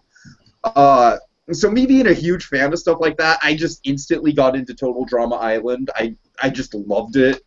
I just love the whole concept of it. I love the idea that a person actually gets voted out every episode. So it's essentially a fictional game. And the impersonator they got for Jeff Probst is just unbelievable. Like, that host is just, like, if you watch Survivor, and I know you don't, but if you knew Jeff Probst's, like, mannerisms, they just... Remember, he does a lot of work for that animation studio because he's like voice characters in this show called 16. It's you're right, yeah, sure. I want to say Teletoon, but I could be wrong. A lot of the Nickelodeon studios kind of, not Nickelodeon, a lot of the Cartoon Network Canadian affiliates kind of confuse me on the. Yeah. I forget if Teletoon's its own studio or not. I think it might be a Canadian animation studio. I could be wrong, so don't quote me. Yeah. Anyway, go ahead. Anyways, one of the intriguing things I like about this show is how the actual physical show Total Drama Island exists within the show's expanded universe. So there's the actual Total Drama TV show, which is apparently like the biggest TV show in this universe, of course. But but then so there's the Total Drama TV show, but then there's also the fans. And I think they've done such a good job of incorporating the element of, having the genuine fans on the show. So the big thing with that was Cody and Sierra in season 3. Oh, I love this storyline, BlueDragonFive. I really dug this storyline. So basically, Cody, he's a returning player from season 1. He actually got the raw end of the stick in terms of the Gwen relationship. Remember he was kind of in a little bit of a love triangle with Gwen and Trent. Yeah. And him. Yeah. But but he's back, and hey, now he's actually got a girl who's definitely admires him. He's Remember the first essentially got season, a crazy stalker fan. no, first season things went terrible for him. He got like mauled by a bear or something. He was in terrible shape. That's kind of the point of the character, yeah. It's like he's just like always just down on He's the like side. Eugene from Hey Arnold, Pretty much, yeah. He's a slightly more competent version Yeah. of Eugene. Oh god. Oh, but seriously though, I just just to make it quick, just their dynamic in World Tour, how they go from Sierra is just obviously like she's almost kind of like a villain in the first half of that season, where it's like not necessarily a villain, but just like a major obstacle. She's a huge fangirl of Cody's. If she's a fan of Total Drama, her favorite part is Cody, and she's a big romantic appeal towards. Right. Cody. Also, she's forgive me for kind of bringing it down this little. She's also a pervy fan too. Yeah, I mean, yeah, she is. Like the X-ray glasses bit. Oh god. It's But I dirty, but digress. funny. What I really love about their character arc is how, like, towards the end of the game, like, her and Cody both make the end game together. Like, I believe it's like they both make the final four. And so it's like towards the end of the game, like, Cody's like really appreciating like how much of a badass this chick is, And so it's like, She'll take a bullet for Cody. Cody really grows to have a genuine fondness for Sierra by the end of the season. I just really love that dynamic. It's such a good storyline. That season in general was just really damn strong. Hey, who won that season anyway? Oh, jeez. I think it was, I want to say Heather won. Heather won? I want to say it was Heather. I could be wrong about that. She's the bad guy. The bad guy can't win. Well, I think the final two was... Wait. No. Oh, God. Now I'm just, like... It's the one who was happy, Tiki. I'm sorry. I'm kidding. I'm pretty sure, going back, I'm pretty sure the final two might have been... weren't they divided into teams, actually? So wasn't it technically a team win? I don't know. I didn't watch it. I didn't watch all of it. So.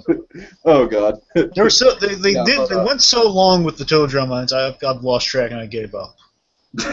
Yeah, I mean it's like I must admit the actual gameplay in the first couple seasons was kind of dull. I thought the gameplay element in World Tour was really interesting. You had the Alejandro character, who was another one of the new players, and he was just a hell of a... I don't know. I'm kind of rambling on. I love this show. Yeah, I love the show. I love the dynamic between Cody and Sierra. Just it's really unique. I really like the way that they built it up throughout the whole season. So good stuff. Good stuff. Yeah. Number 4. We're on number 4, right? Yeah, for you. Yeah. Number 4. Again, these last ones are really hard to rank. I love this one so much. Mr. and Mrs. Incredible, or Mr. Incredible and Elastigirl, Bob Parr, Helen Parr. Okay, yeah, I knew these two would be on your list somewhere. Oh yeah, they're one of the best Pixar married couples. Oh sure, of course. I'd say they're probably the definitive Pixar. Well, there's one. Well, you know. Yeah. They're a great couple. What your number one is. They're a great couple. They got great chemistry together.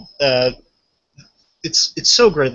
Their powers kind of epitomize who they are and just their story arcs. And then Elastigirl is, think about it.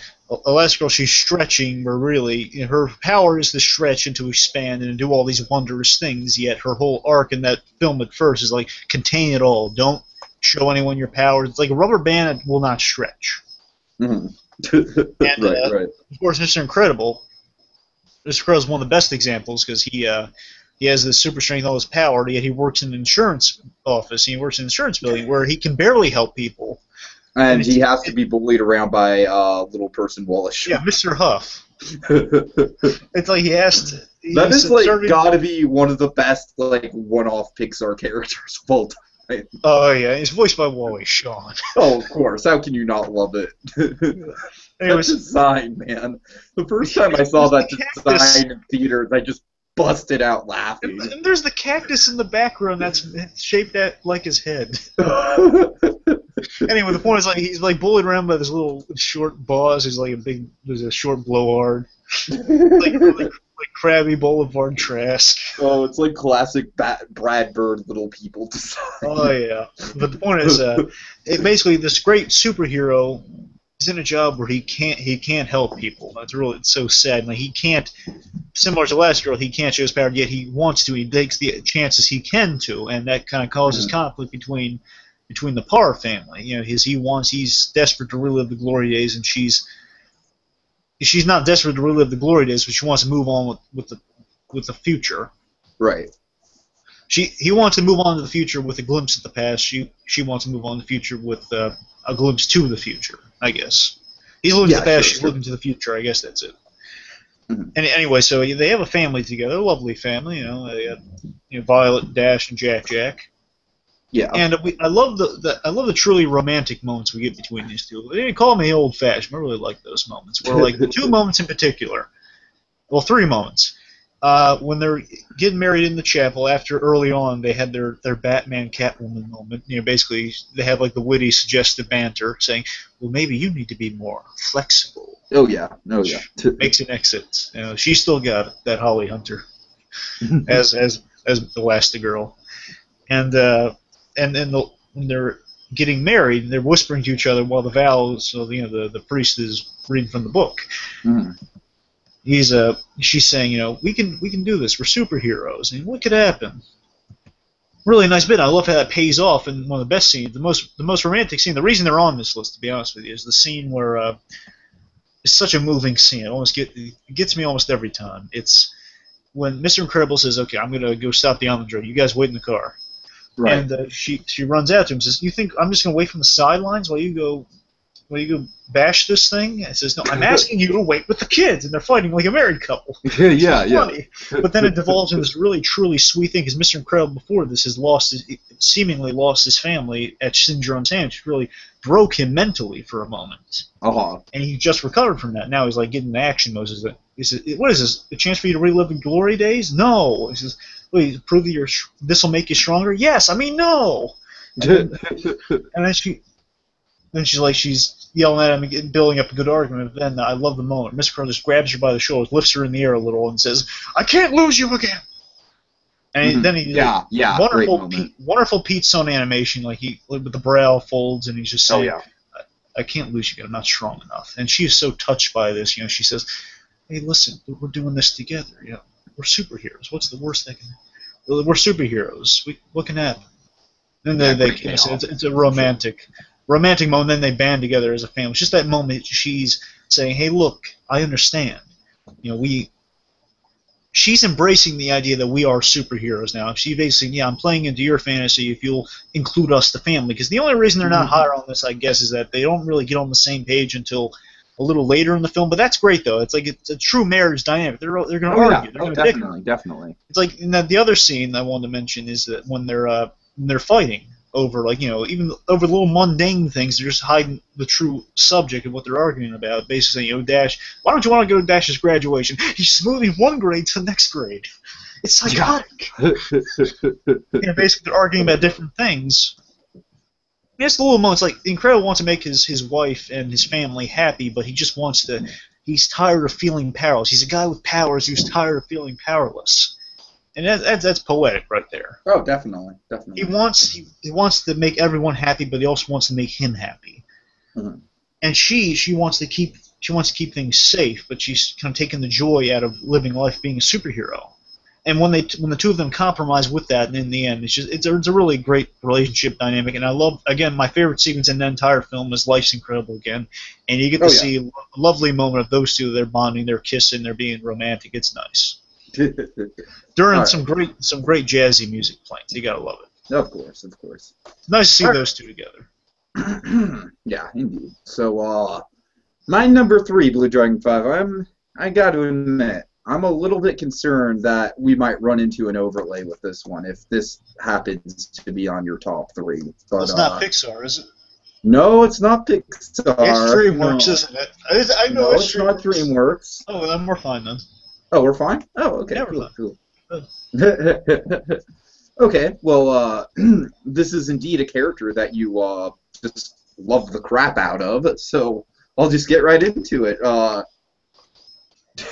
Batman in Wild Style from the Lego Movie. Okay, I'll let that one slide because it's Batman from the Lego Movie. I was gonna say like no comic book characters, but yeah, you're right. There was two from the Lego Movie. It's fine. But Batman and That Batman's not the comic book Batman. It's a Batman in a child's imagination. well, you're right. The one thing that just kind of shows you it's Lego over Batman is when he's singing the song. It's Oh, I love that moment. Oh my god. Yeah, it's funny, but that's like the most. That's the moment for me. I'll accept any of that as Batman except for that moment because Batman wouldn't be all singing about stuff like that. No, Batman would totally have He like, would not. a self-produced death metal album. Batman's not a heavy. I don't know. Anyway, sorry, keep going. I'm surprised you picked Batman and what? About the relationship between him and Wildfire. Best or moment. Wild Okay. Style. I'm sorry. Go ahead. I'll bring up the favorite moment. You go ahead, though. Okay, that's exactly what I love about their relationship. Is that it's like Batman is just such the typical like douchey guy that you don't want the girl that you like to be with, but she's with him, and it's just like. But how can you beat Batman though? He's awesome. Exactly, and he is legitimately awesome. He has moments of being legitimately awesome. Yes, the best moment. One of the best moments is when he steals the hyperdrive.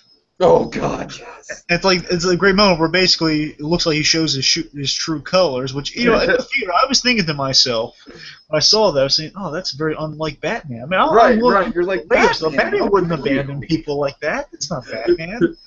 But he pulls a bat. He pulls a bat X in the bat entrance when he. But I love how Emmett's just like he's trying to comfort Wildstyle. He's just like Wildstyle. You are just the most amazing, special person, and that's the ending. So darn earnest, and but then of course Batman has to show up. He's like, "Hey, babe, miss me?" Oh God! Oh. Best moment actually, it's in that scene. It's right before that scene. Actually, I love this moment. This kind of epitomizes the comedy of their relationship. Is when Wildstyle's like asking Batman not to leave to go with the Star Wars guys. Right. And basically, we'll learn that as Batman, and delivers one of the funniest lines ever. And I'm going to mention the deleted lines. On the commentary, they mention this. I'm going to mention that in a second. Yeah, sure. He says, "Listen, baby, if we're going to make this work, you're going to have to realize that there's going to be times I need to party. I have to party with a group of strangers. A group of random strangers." Then he leaves. But the deleted line, which is really funny, the same thing except he says, my crippling addiction, my crippling need to leave the party with strangers. Crippling addiction or crippling need to. That's funny. And then, of course, I absolutely love the moment where he's just like, Bruce Wayne? Who's that? Sounds like a cool guy. Bruce Wayne? Who's that? He sounds like a totally cool guy. Bruce Wayne. Wayne Enterprises. That is like the most unconvincing lie I have ever seen in a movie. Bruce Wayne, Wayne Enterprises. So tell me what kind of surround sound you got for this thing. What kind of subwoofer system? We're very interested in your death ray project. But like I said, it's like like with Batman, he's Batman. I mean, he's Lego Batman, but he's still Batman. So it's like you totally get why Wildstyle is with him. Yeah. Refresh my memory. Does Wildstyle end up with Emmett by the end of the movie? You don't remember that? Seriously? She does? Yes. Okay. Just checking. That was a big part of it. I'm sorry. That movie's so overwhelming. It's like it's hard to keep track of everything in it. Baron, I'm sorry to you. I didn't mean to snap at you. I was just it's a funny moment. They even quote The Dark Knight in that scene. Oh, really? Do they? Well, it's a slight quote. It's basically him saying that it's actually also it's a bit of a nod to the animated series too. Oh God. In a funny way. It's basically Emmett and Wildstyle. They definitely have their relationships developed, and basically their whole holding hands, and as they're about to grab hands or grab claw things, Batman appears with a music cue that sounds a lot like the animated series. I could be wrong, but it sounds a lot like the animated series. And then basically Batman appears all shadowy and stuff. Again, animated series reminder. He then says, like, Wild says, like, Batman. And then Batman says, "It's okay, Lucy. It's okay, Lucy. He's the hero you deserve." Oh yeah, that's great. Which is funny. I'm surprised you didn't put Emmett and Wilds on there because they had a lot more funny chemistry. But I see what you mean with Batman and Wilds. No, with Batman, it's exactly because Batman is like essentially like a shitty boyfriend. No, I like the thing that he's technically a good boyfriend, but he's not really. He's just not personable. Yeah. And that's exactly what Batman's flaw in a relationship would be. Yeah. You're right. I love it. It's definitely a funny dynamic. Oh yeah. Okay. But believe it or not, I did contemplate putting that on my list if it'll make you feel any better. Okay, so you're number 3? My number 3 is the DreamWorks. Okay. DreamWorks couple. Oh, I love this couple. Hiccup and Astrid. Yeah, I didn't put this on my list because I figured it'd be on yours, so not surprised. I love Astrid so much. And watching the How to Train Your Dragon series, I'm falling in love with her even more. Oh, I can't wait. Yeah. She's awesome. Which, by the way, folks, in the past, if I've sounded harsh in that series, just throw that out the window. Anyway, so yeah, the Hiccup and Astrid, they've had such a great bond. I've mentioned this ad nauseum in the previous How to Train Your Dragon related videos, but I'll just keep it at a minimum here. Love the dynamic. At first, Astrid, Astrid was a really tough sell to the whole dragon lifestyle because she's raised with the, with the belief that dragons are enemies, and there's like a deleted bit from the first How to Train Your Dragon where the idea is it's just implied backstory that since birth she's been trained to be the ultimate warrior. Right. So it's pretty much it's implied in the movie, so it's fine. She's basically saying we're entering into our parents' war, which is thankfully averted by Hiccup. Oh yeah. But I think it's really funny, and the creators, like Dean DuBois, also said this, and it's so true. When Astrid's funny, when Astrid's angry, the angry Astrid gets, it's funnier. The funniest bits in that first How to Train Your Dragon was like Hiccup saves the dragon in the nick of time before Astrid like chops it to pieces with the axe. Mm-hmm. Right. And Astrid, she just says, "Come on!" and she throws that axe down. Yeah. Just Astrid's anger is really funny in that first movie. Like she's like when Hiccup's trying to steer away from Toothless, like she hits him with the axe, the handle of the axe when he's on the ground, steps on him. Again, she's very brutal, but she's like physical terms of affection with this girl. Like she'll punch him in the arm, then kiss him. Is that how it's going to be? I can get used to that. It's very funny. It's a sweet relationship dynamic, and she does come around. She's a smart character. I love that about her. And again, Hiccup changed her mind, and Hiccup doesn't really change himself, but he changes other people and changes Astrid's mindset. That's pretty much the point of his character, right? Yeah.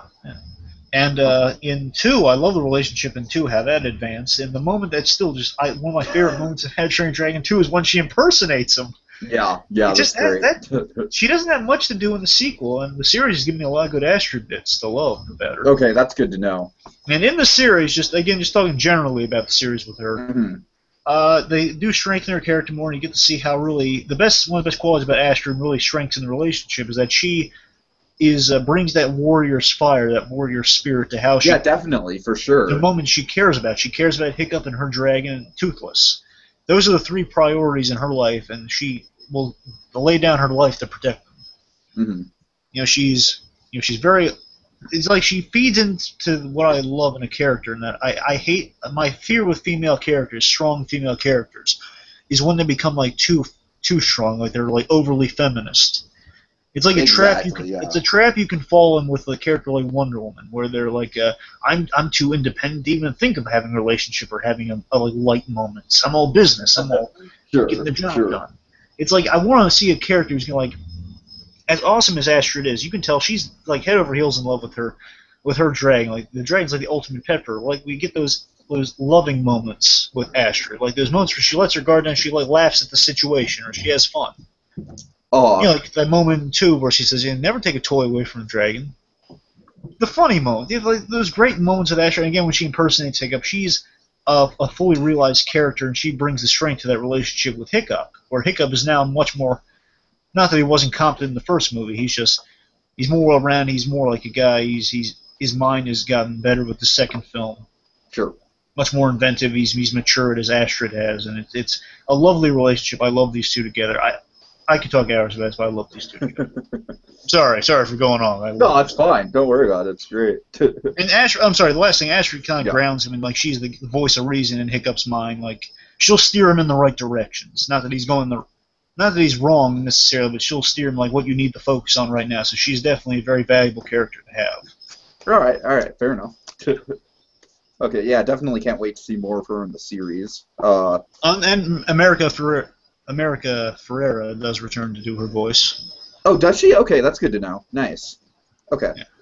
All right, so my number 2, Big Dragon 5. This is a big one. This is a huge one. This is like the frickin' Ross and Rachel of 90s cartoon couples.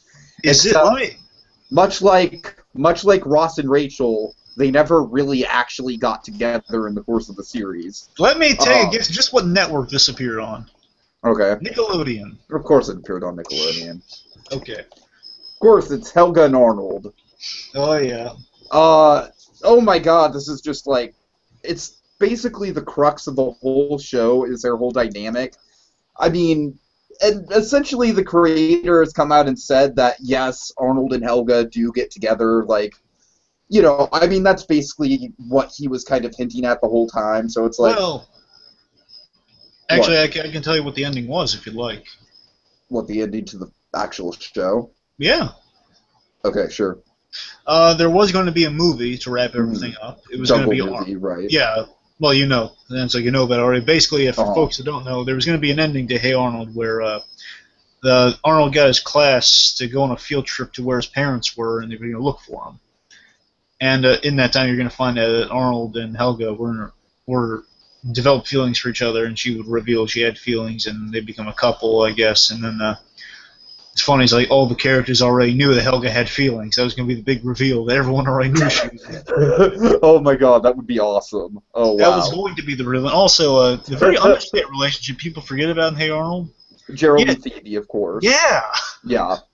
I would have put that on there if they would have actually gotten more screen time. But I like the idea that we have like an understated relationship. That Don't get me wrong. It definitely is one of the cool things about Hey Arnold in general, for sure.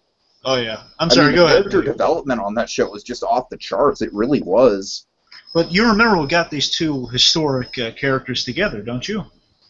Oh, yes. They're Share the love story, will you? Yeah. Well, I don't know. You might remember it better than I do. Well, of course I remember it better. I'm giving you the opportunity, though.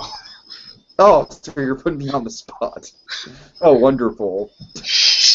Well, as far as I can remember, it was... I definitely know it was Helga fell for him in preschool.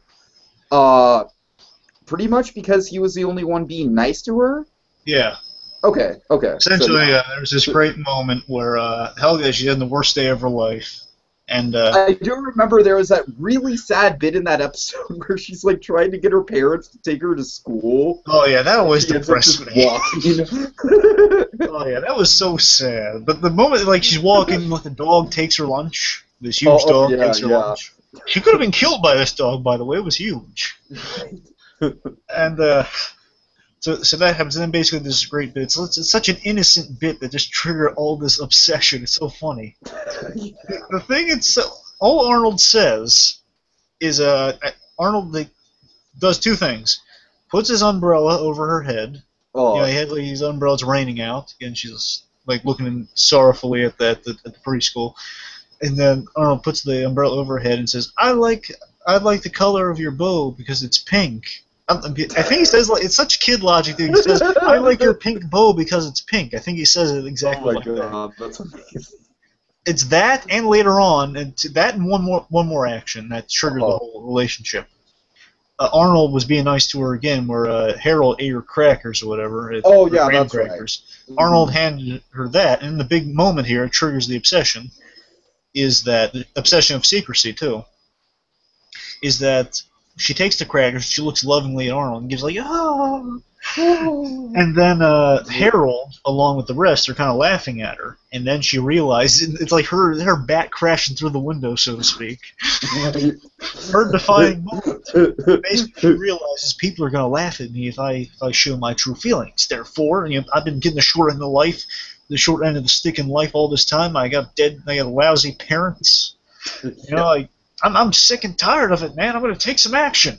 No one's going to laugh at me over having true feelings. And basically, she beats the crap out of Harold. Or threatens Harold. She threatens Harold. This is like the Mauve Avenger, the Five-Fingered Avenger, and whatever the other fist's name was. You name your fist? Yeah! Then she's all like, out of the way, pink boy. That's... And then throughout the course of the series, I really like how, we have this character in Lila, and Lila is perfect because it's like, she's the perfect foil to Helga because on the outside, she's like the cutest, like, most adorable, nicest, most innocent girl. But she's a big tease. Oh, she's a harpy. She's an absolute harpy. Well, I don't know about harpy, but she's a big tease. I know that much. Like, she's nice, and she truly is nice. And remember, I really went dark with it in her introduction, too. I remember it. Her father was, like, out of work. Oh, yeah, that's right. Yeah, and he was, like, breaking down in front of her. And, yeah. Oh, God. And the girls are really cruel to her. They dump garbage on her. Oh, yeah, that's right. Yeah, because she eventually fit in and became one of the popular girls. Right? Yeah. Uh-huh. I remember, basically, she's a big tease, because I remember in the episode where Arnold realizes he has feelings for Lila. Oh, God.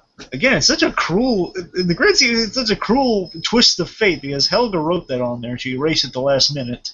And that's just all you need to know about the Helga character. Like, if she were true about her feelings, she might get somewhere. Sure, absolutely. She panics the last minute as the girls are walking by. She erases it, writes Lila. I don't know, I guess that makes more sense to her. She writes Lila down there instead of just leaving it blank that Arnold loves. Oh, my God. And then basically Lila sees, and then she's all head over heels for Arnold again. That's the way the teen, not even teen, they're 9. That's the way the preteen mind works, apparently. I guess so. Wrote, I heart you, so it must be true. Oh, I do remember those days. And I can say I do remember that. And then Arnold then the minute Arnold realized, he breaks it to her that I didn't write that. It's I don't like you like that. And then he realizes, actually, I do like her. And they keep saying like. Oh, God. Oh, that annoys the piss out of me. Oh, God. Oh, God. I hate it. Did Lila annoy you at all with how perky she was? Oh, absolutely. Okay, I remember the funniest character's bitchiness, but yeah. I remember the funniest example of the Helga Arnold relationship. I think you'll agree with me on this. I hope you will. The best example was the marriage episode. Do you remember that? Oh, God. Yes. It was like the what if marriage episode. Right. They each had a dream, and I liked Helga's. I liked Helga's more. It was just so unrealistic. It was funny. Like Lila was a terrorist. Oh. Lila was an obsessed terrorist, and I don't know. I kind of like the silly idea of Arnold as like the supportive husband to the president. Right. No, it's like in the end version. Phoebe's version was actually the best version. Oh, which God. we can only hope was actually the future version. There's like they're a happy couple looking at the sunset. Sure. I think that's what we all kind of, But in the end, I think it's great, because it really is one of those things where it's like, you just know after the series is over, like, those two are going to get together, and the whole dilemma throughout the series simply has to do with, like you said, I mean, their hormones just aren't developed yet. They literally do not know how to express their feelings, girls do. What their feelings mean. Girls do mature faster than boys, and that explains why she's so obsessed. Definitely, definitely. Yeah, especially with that kind of stuff, for sure. Oh, For yeah, sure. like she's building relics and altars. Oh god. Yeah, it gets insane. I mean, She's writing poetry. It's pretty insane. It's insane. Essentially talking to herself on the street. Yeah, she's kissing the gum statue. Always weird to me whenever she did that. I remember the most crazy example was right before she saw the therapist and her parents were being oh so supportive. Basically, Big Bob yelling at her saying, "You better not tell me anything's going to get us in trouble." Oh god. So horrifying. And basically she's wearing the headdress, the Arnold headdress.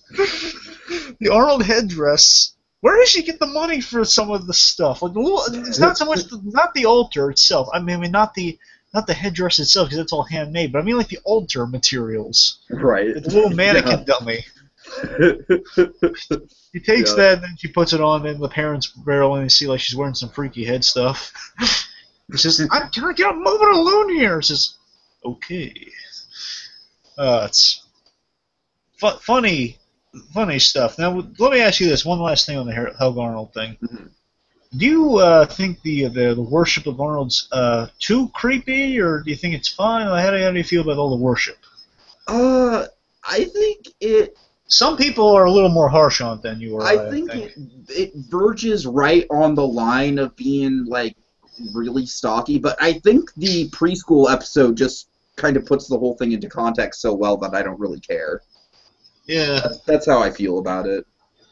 Yeah, remember when Arnold blinded her? That was a weird episode. All right, but moving on, yeah. because we could talk about the psychology of this dynamic for a whole podcast. One last quick thing. The most terrible love interest for Arnold, by the way, was Ruth. Oh my God, Ruth was just. So remember what they did with Ruth? Ruth didn't even recognize who Arnold was. Right. Anyway. Okay, number two.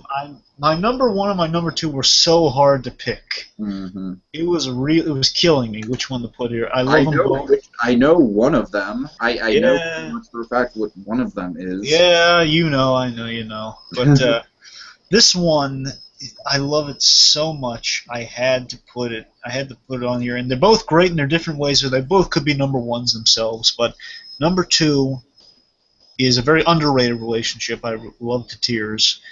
Megamind and Roxanne Ritchie. Oh, okay, that makes sense. Sure. Oh, I love this relationship so much. I think it's one of the most well-developed DreamWorks relationships. I mean, screw Shrek and Fiona. Yeah, I think you and me can both agree on that. I mean, come on, don't be wrong. I mean, it's sweet and all, but then they just beat it with a dead horse. This is interesting. It's like, oh, do you get it? Do you get it? It's not who you are on the outside, it's who you are on the inside. Do you get it? I get it! Shrek's gonna have a kid! Stop shoving it down my throat! Anyway.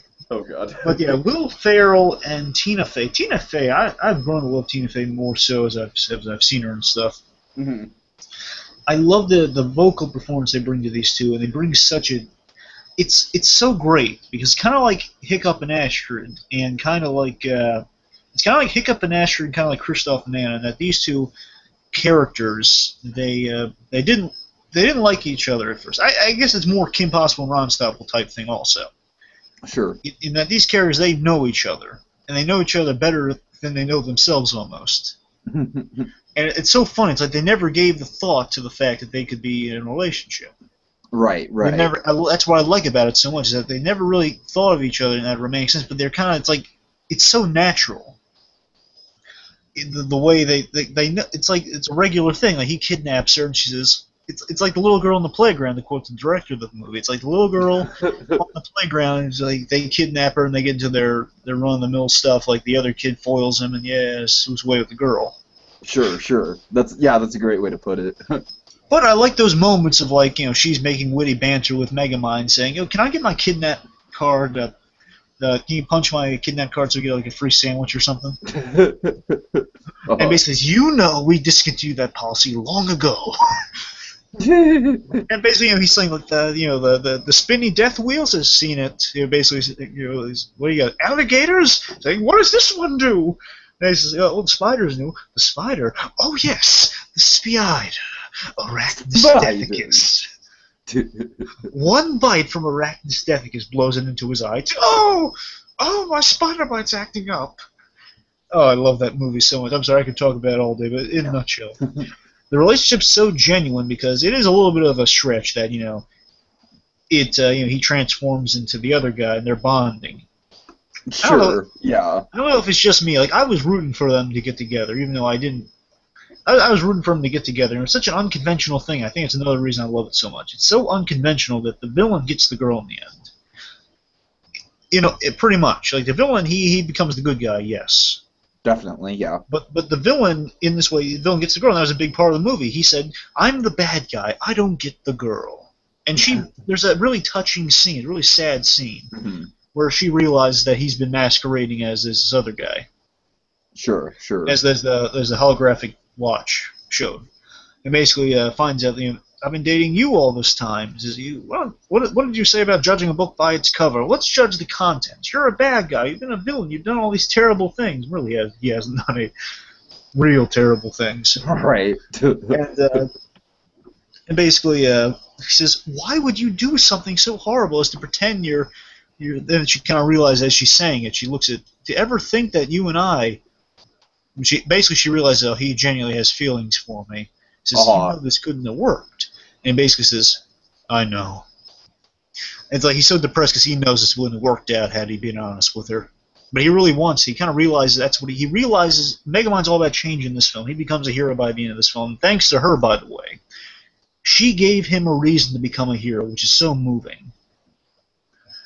And he discovered like a new way of going about things by pursuing Roxanne. Just talking to this girl, he realized he can be more than what he thinks he can be. As Roxanne is. Roxanne's not just the hero's girlfriend; she's her own person. She's a news anchor. She's reporting on things. She's a news anchor. Ideally, inspires change, like it informs and inspires. She doesn't really change herself. At first, she doesn't change at first. Right. And then, in a nutshell, I'm not doing this justice, but in a nutshell, it's just... I can't really comment much on it because I've only seen the movie once, so... It's essentially just, she gives him a reason to change. Like, there's this great line, basically says, you gave me a reason to save the day. Oh, no, it's not that. It's like the line is, she says to him, basically, I know you, she pleads to Megamind to save the day, pretty much. She basically says, I know you, Megamind. I know after all these times of failure, you never gave up. And that was your best quality. And that's such a sweet thing. She basically saying you never give up. You can be a hero. And that's so great. She inspired change just by pointing out the odds. A news reporter talks about truth, and she talked about the truth in that regard. Sure. She said the truth is you never give up, and that's why you can be a hero. And Megamind says, basically, she says, like, you did it. And basically says, well, now I had a reason to win. That's so sweet to me. The funny punctuation to that scene is when basically all the crowd's swarming in, they give him cheer and applause, and then he pulls out the gun and he says, "Back you savages!" Because he's not. She says to the crowd, "Sorry, everyone, he's not used to positive reinforcement." Yeah, that's great. And then they're all dancing at the end, and the most beautiful thing, and just visually in the film, is showing how far she comes as a character. Is that throughout the film, she starts off in I think the colors. She starts off in red. In a red dress. Then she starts off in a purple dress when she's dating him, unbeknownst to herself. Right. And then by the end, she's wearing blue. So she's fully embraced the color blue of being him. Okay, nice. It's a wonderful relationship. Yeah, again, one last thing is just that it's a great relationship. She brings out the best in Megamind, just shows him he can be more, and she brings out this human quality. Mm-hmm. The two of them together is really an appealing relationship to me. I'd love to see more done with it, but... if DreamWorks can do a good show like How to Train with Dragons, I would hope they could do a show like Megamind, but I don't know. It might be a stretch. Yeah, I could see that working for sure, especially with the the superhero component to it and everything like that. But anyway, go on. All right. So my number one, we have come to it, the piece de resistance. Blue Dragon, I don't think you're going to be too down with this one. I don't know. I just have a gut feeling that this is going to be another one where you're going to be like, what? Really? That's your number one? But it's another Disney couple, and it's pretty unconventional. It's one of the older couples on this list. You know, it's not a young, spry couple. It's, you know, they're older characters, and specifically, I want to kind of address, you know, it's, well, I'll just reveal who they are. Bernard and Miss Bianca from The Rescuers Down Under. Keep in mind, this is not counting the Rescuers. This is just their chemistry in Rescuers Down Under. Rescuers is fine, but pretty much like everything else in that movie, it's like kind of watered down compared to the sequel. With Rescuers Down Under, I love these two. I love the chemistry these two have. You know, of course, you got Bob Newhart, you got Ava Gabor, two fucking classically trained Hollywood actors right there. You know, so of course, I mean, just the chemistry right there is just great. You know what I mean? Well, Bob Newhart is amazing. Indeed, indeed, yes, he is. And what I really love about this character in Rescuers Down Under is just like, oh god, you've got that Australian mouse. I forget his name. It seems like Jake or something. I don't recall. But he's the Australian correspondent for the Rescuers Aid Society, and he's just constantly trying to hit on Miss Bianca. And Bernard, poor Bernard, the whole movie, all he wants to do is pop the question. All he wants to do is propose to Miss Bianca, and it's like, and this Australian mouse is just being the ultimate cockblock jerk. And I don't know, it's just like you feel for Bernard so much, and Miss Bianca, you know, she's just like the type of character where it's like she's just so ridiculously pleasant and nice that she's one of the few characters where you really can have an interesting character who's basically at her core just nice. You know what I mean? Like, yeah. That's what she is. She's just like, she's just got a ton of compassion, and that's why people are drawn to her. And so I don't know. I mean, this might be stretching it. I think maybe, I don't know. It's like maybe I'll look back and I'll probably think that Arnold and Helga might deserve the #1 spot. But again, Arnold and Helga never actually got together on the show, so there's kind of that going for it. Whereas with these two, I don't know, it's like everything else in The Rescuers Down Under, these two are just a really underrated Disney couple. George C. Scott, underrated Disney villain. Rescuers Down Under, in general, is just a movie that I frickin' love, and I love the two leads, and they've got just such a good dynamic with each other, and it's just really sweet. And yeah, not really got much else to say. Anything on your end about these two? Not really. All right, fair enough. Okay, so BlueDragonFive, please end my suspense, because I totally don't know what your #1 is. Yeah, you know what my #1 is. Well, now this one's somewhat. I keep saying somewhat of a cheat for this one, but no, it's not. It's not. No, I think it's absolutely fitting. Yeah, it's a very valid relationship, but in a very different way, though. Exactly. Yeah. So that's again. That was why it's a real toss-up between #2 and this one, because this is it's an unconventional relationship, but I think it's the most powerful relationship. Oh yeah, definitely. That's why I had to put #1. My #1 is big surprise. It's the ultimate Pixar relationship. Carl and Ellie Fredrickson. Yep. Married life. Yeah. I mean, talk about a scene in modern day animation that just pretty much turned the genre on its head. But it's not just because of married life. It's well, let's. Well, it's a big part to do with married life. Let me say this. Yeah, obviously, it is a big part to go about married. It is a big married life is a big part of it. Yes, but another thing that just impresses me. The reason I think it's such a powerful relationship, is how it translates through the rest of the movie and how he's interacting with her. Yes. Right, I hear you. Like, one of the things that intrigued me when I first heard about Up being announced as a film was when I looked on Wikipedia just to see what the next Pixar film was, because I saw the title card Up. Mm-hmm. So yeah, it sounds interesting, and I found out Ed Asner's going to be the film. Oh man, that's awesome. And I'm looking through like kind of the mild description, and it's just not really telling me much. It's telling me like an old man, a kid, and a dog. That's literally like all it told me. Like it's I remember the first. Told me like a 78-year-old man's going. Yeah, a 78-year-old man's going to go on an adventure with a dog, and I don't know if they announced the floating house or not. I think they did. Yeah, they announced the floating house. Yeah. Floating house with a talking. I think they said mentioned the talking dog. I think they did. If not, they mentioned Kevin. Right. But the most important part though is when Pete Docter kind of described the film for us. And this might be interesting considering what he said about Inside Out.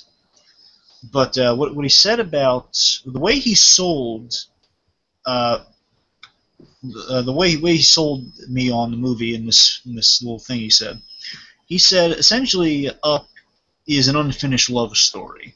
Oh yeah, that's all he said. I didn't know at first. I didn't quite know what that meant. Mm-hmm. Going into it, I remember that going into it. That was my only thought. Like overall, I went in completely blind to this movie. That was all I knew, aside from some comedy in the trailers of you're going into a flying house and like the squirrel gag. Right. So you have like that and like the talking dog, and that's all you're going a lot of funny stuff, and then you hear like unfinished love story. I was wondering going into it, like, wait, I'm seeing a lot of funny stuff in the trailer. How does exactly? Yeah, I mean they really did kind of pull a bait and switch there. Yeah. In the best way. I mean, I heard mentions of a wife, and then I heard like the mention that his wife wasn't around anymore. I'm hearing unfinished love, so I'm still wondering where they're going with this. I mean, I just heard that okay, well, maybe that's like going to be some backstory. No, man, it was the whole crux of the film. Yeah. It was Married Life is a phenomenal series. We could talk about that for 2 hours. Oh, we could totally have a podcast just going over every little detail of it. Hit the earmarks, I guess. Hit the earmarks here. Married Life, it showcased. Before Married Life, we see them meeting as kids, which is a wonderful sequence that you could find new things about every time you watch it. Oh yeah. It's just like he meets a girl with similar interests who is meets a girl with similar interests who was like all about living life to the fullest, and that's going to pay off big time later on. She's all about living life to the fullest, and we can tell Carl's kind of he loves adventure, but he's in his shell. And we can also tell that by their size of family. Little Carl is so adorable.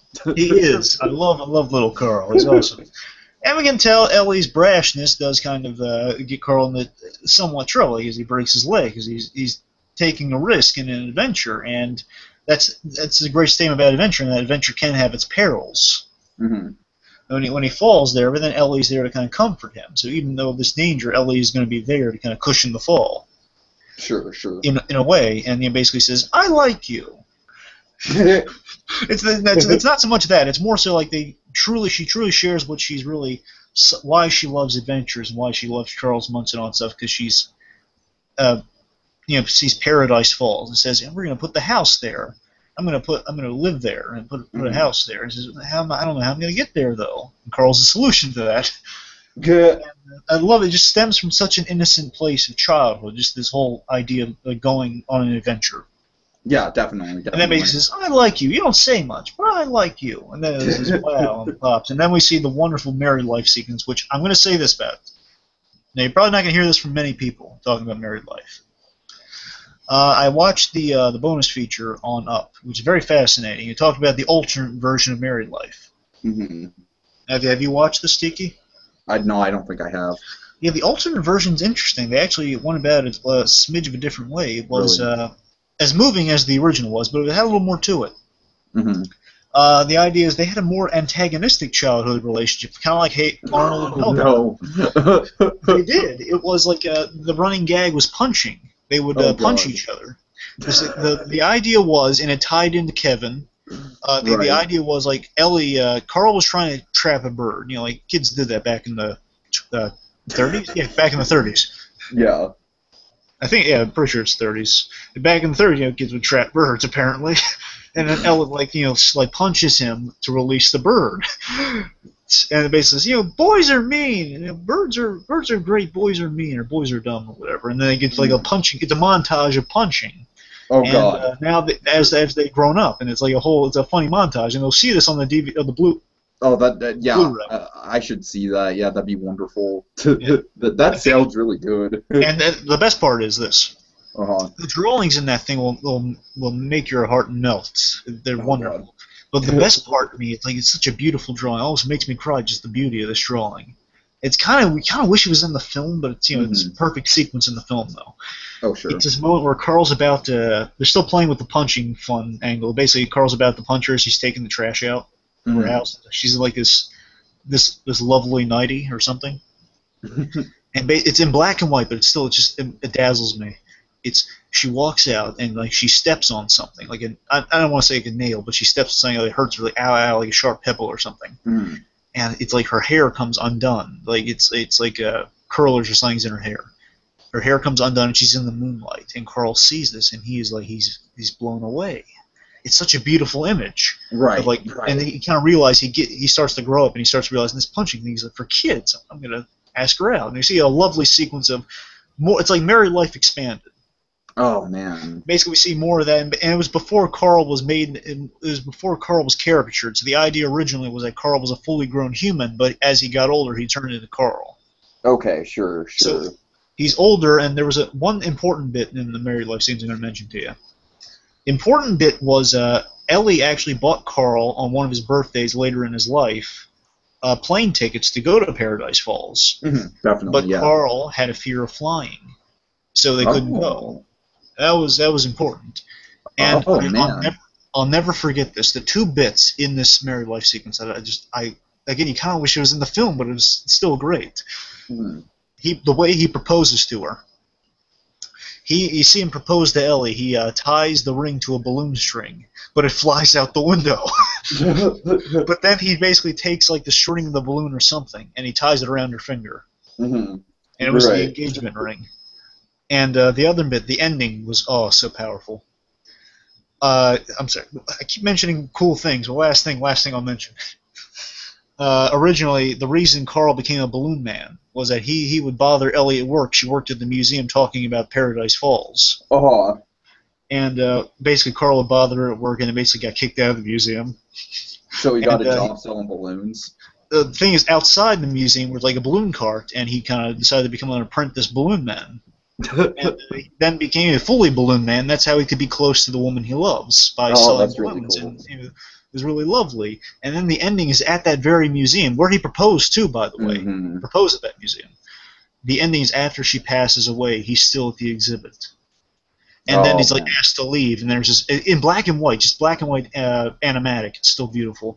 He's walking out. There are these 3 spotlights, and they go off one by one as the same music's playing, by the way, one by one as he walks out of there, and it just goes completely black. It's amazing. But that Married Life is just such a powerful sequence. I'm not even talking about the actual Married Life. I'm still getting people emotional. The point is, Married Life is just the perfect. It's hard to talk about. It's the perfect relationship. It just shows you all the little adventures in life that connected these two together. It's such a lovely sequence, and they had a lot of dark moments in life, such as the unable to bear children, the ideal of having a dream, but life just gets in the way. And the most important part is that by the end of this film, in the most moving sequence ever, next to Married Life, Carl's looking through the book. Oh God, yeah. Oh Carl God. is looking through the adventure book, and I think that gets me more than Married Life. I know it's really tough for me to decide. I'm with you. We're gonna be balling by the end of this, so I gotta go through this though. It's powerful. Essentially, Carl, he's going through there, and like he's finally made it to Paradise Falls. And again, it's been an unfinished love story, so now he's finished the love story. And love, as you mentioned, he's been mentioning the house as Ellie, so he's been thinking of his house as his wife, and it's like the last thing he wanted to do for her. This is the thing he wanted to do for her. So now he's achieved it, but it's a cold victory. It's like a bittersweet moment. He's all alone in this house now, and he's going through. He's putting the thing back in the adventure book, and he's turning the pages. And the moment I love, by the way, he puts his hand on the book of the stuff we're going to do, and he can barely. The animation on Carl's like he looks up and like such pain in his face, like we could have done this stuff. Then as he's closing the book, he realizes there's stuff there, and he looks through the other pages, and he tells Ellie's been actually using this as a photographer, not as like a scrapbook, and putting all these pictures in from their life, from their married life, and all these old pictures that look like actual pictures your grandparents might have. Sure, right, And right. it's just so lovely and wonderful. And he's looking through this, and then the last 2 pages is Ellie looking out the window, and what the basically says, "Thanks for the adventure. Have another one." Or like, Ah, and then the moment, then he's seeing the image of the two of them in their chairs. Like, there's Grandma's chair, there's Grandpa's chair. They're like holding each other's hands, just in that chair. It's just, and he looks at that other chair like, oh, he cheated. He crossed his heart. It's what I'm getting at with all this talking about this is one statement, pretty much. What I'm saying is that it's so powerful because it is an unfinished love story. It is this love story that's so powerful. The reason this is number one is because it's something to be said. When you care about, when you're so invested in a relationship that has ended, that is a relationship that is like technically there's no other person in the relationship, it's just based off the past experience, where we're so in love with this character. A character who, by the way, shares about 10 minutes of screen time. yeah, exactly. 10 minutes of screen time, who doesn't speak at all, by the way. Well, besides her as a little kid. Yeah, that's, by the way, that's the director's daughter, by the way. Oh, okay, that's cool. Ellie Doctor, who's the name of Ellie came from. Oh, nice, nice. So aside from that, aside from just the kid Ellie, the 10 minutes of married life, it might be less than 10 minutes, actually. I think the whole thing, including the prologue, is 10 minutes. So Yeah, I think married life is more like 5 minutes. Yeah, married life's like 4 to 5 minutes. Mm-hmm. There's 4 minutes of screen time, really, for full Ellie. For full-grown Ellie. It's Right. just, you fall in love with her, and you're still in love with her. Oh, yeah. The sequence that always just comes to mind is when it jarred me into the movie is when the Carmen music is playing, when Carl wakes up and we see that heartbreaking image of a man alone in bed with the open space next to him. But then the bit that just kind of, you're getting warmed up into it, like, a lot of humor there, but the bit that just kind of gets me, he adjusts the grape soda badge that she made for him, and he still wears that to this day. Yeah. That caught me by surprise. I did not see a name of the churros or anything, and then just like, oh, it's so sweet. A moment like that, just even a simple moment like that, it makes you fall in love with the character. Him just under the house during the rain, saying, "Thanks for protecting us from the rain, Ellie. Keeping us dry, Ellie." It's wonderful. It's lovely. It's the most heartwarming relationship I can think of to mind. Everyone, whenever they think of like a great moment of animation for a relationship, it's going to be married life. And absolutely. Carl and Ellie Fredrickson, most powerful relationship ever. At least in animation. Yeah, I'd say yours definitely tops mine for sure. So props, man, props. Oh God, so sorry to anyone who's cried from the descriptions. We did it. We went through 10 animated couples plus some honorable mentions. Thank you for joining me, BlueDragonFive. It was a lot of fun. By the way, if anyone, you want to know the other reason I decided to do this, I brought up to do this video? Yeah, sure. Actually, it was How to Train Your Dragon got me thinking about it. How to Train Your Dragon 2, the relationship dynamics. I figured it had something to do with How to Train Your Dragon. Because just Asher and Hiccup's dynamic, and Stoic and Valka's dynamic. Right, yeah. It just got me thinking Anne was watching a TV show. That's the reason. That's the other main reason why. Okay. Oh God. All right. So, kind of a random time of the year to do it. It isn't like February or anything. But hey, what are you gonna do? This is our channel. We'll do whatever the hell we want. So, including putting annoying heart avatars everywhere. Yeah. Heart. Power of heart. Yeah, that's how I'll sign off. All right. So everyone, remember, the next time you want to defeat your enemies, just use the power of heart. Okay. Good night, everyone. Evan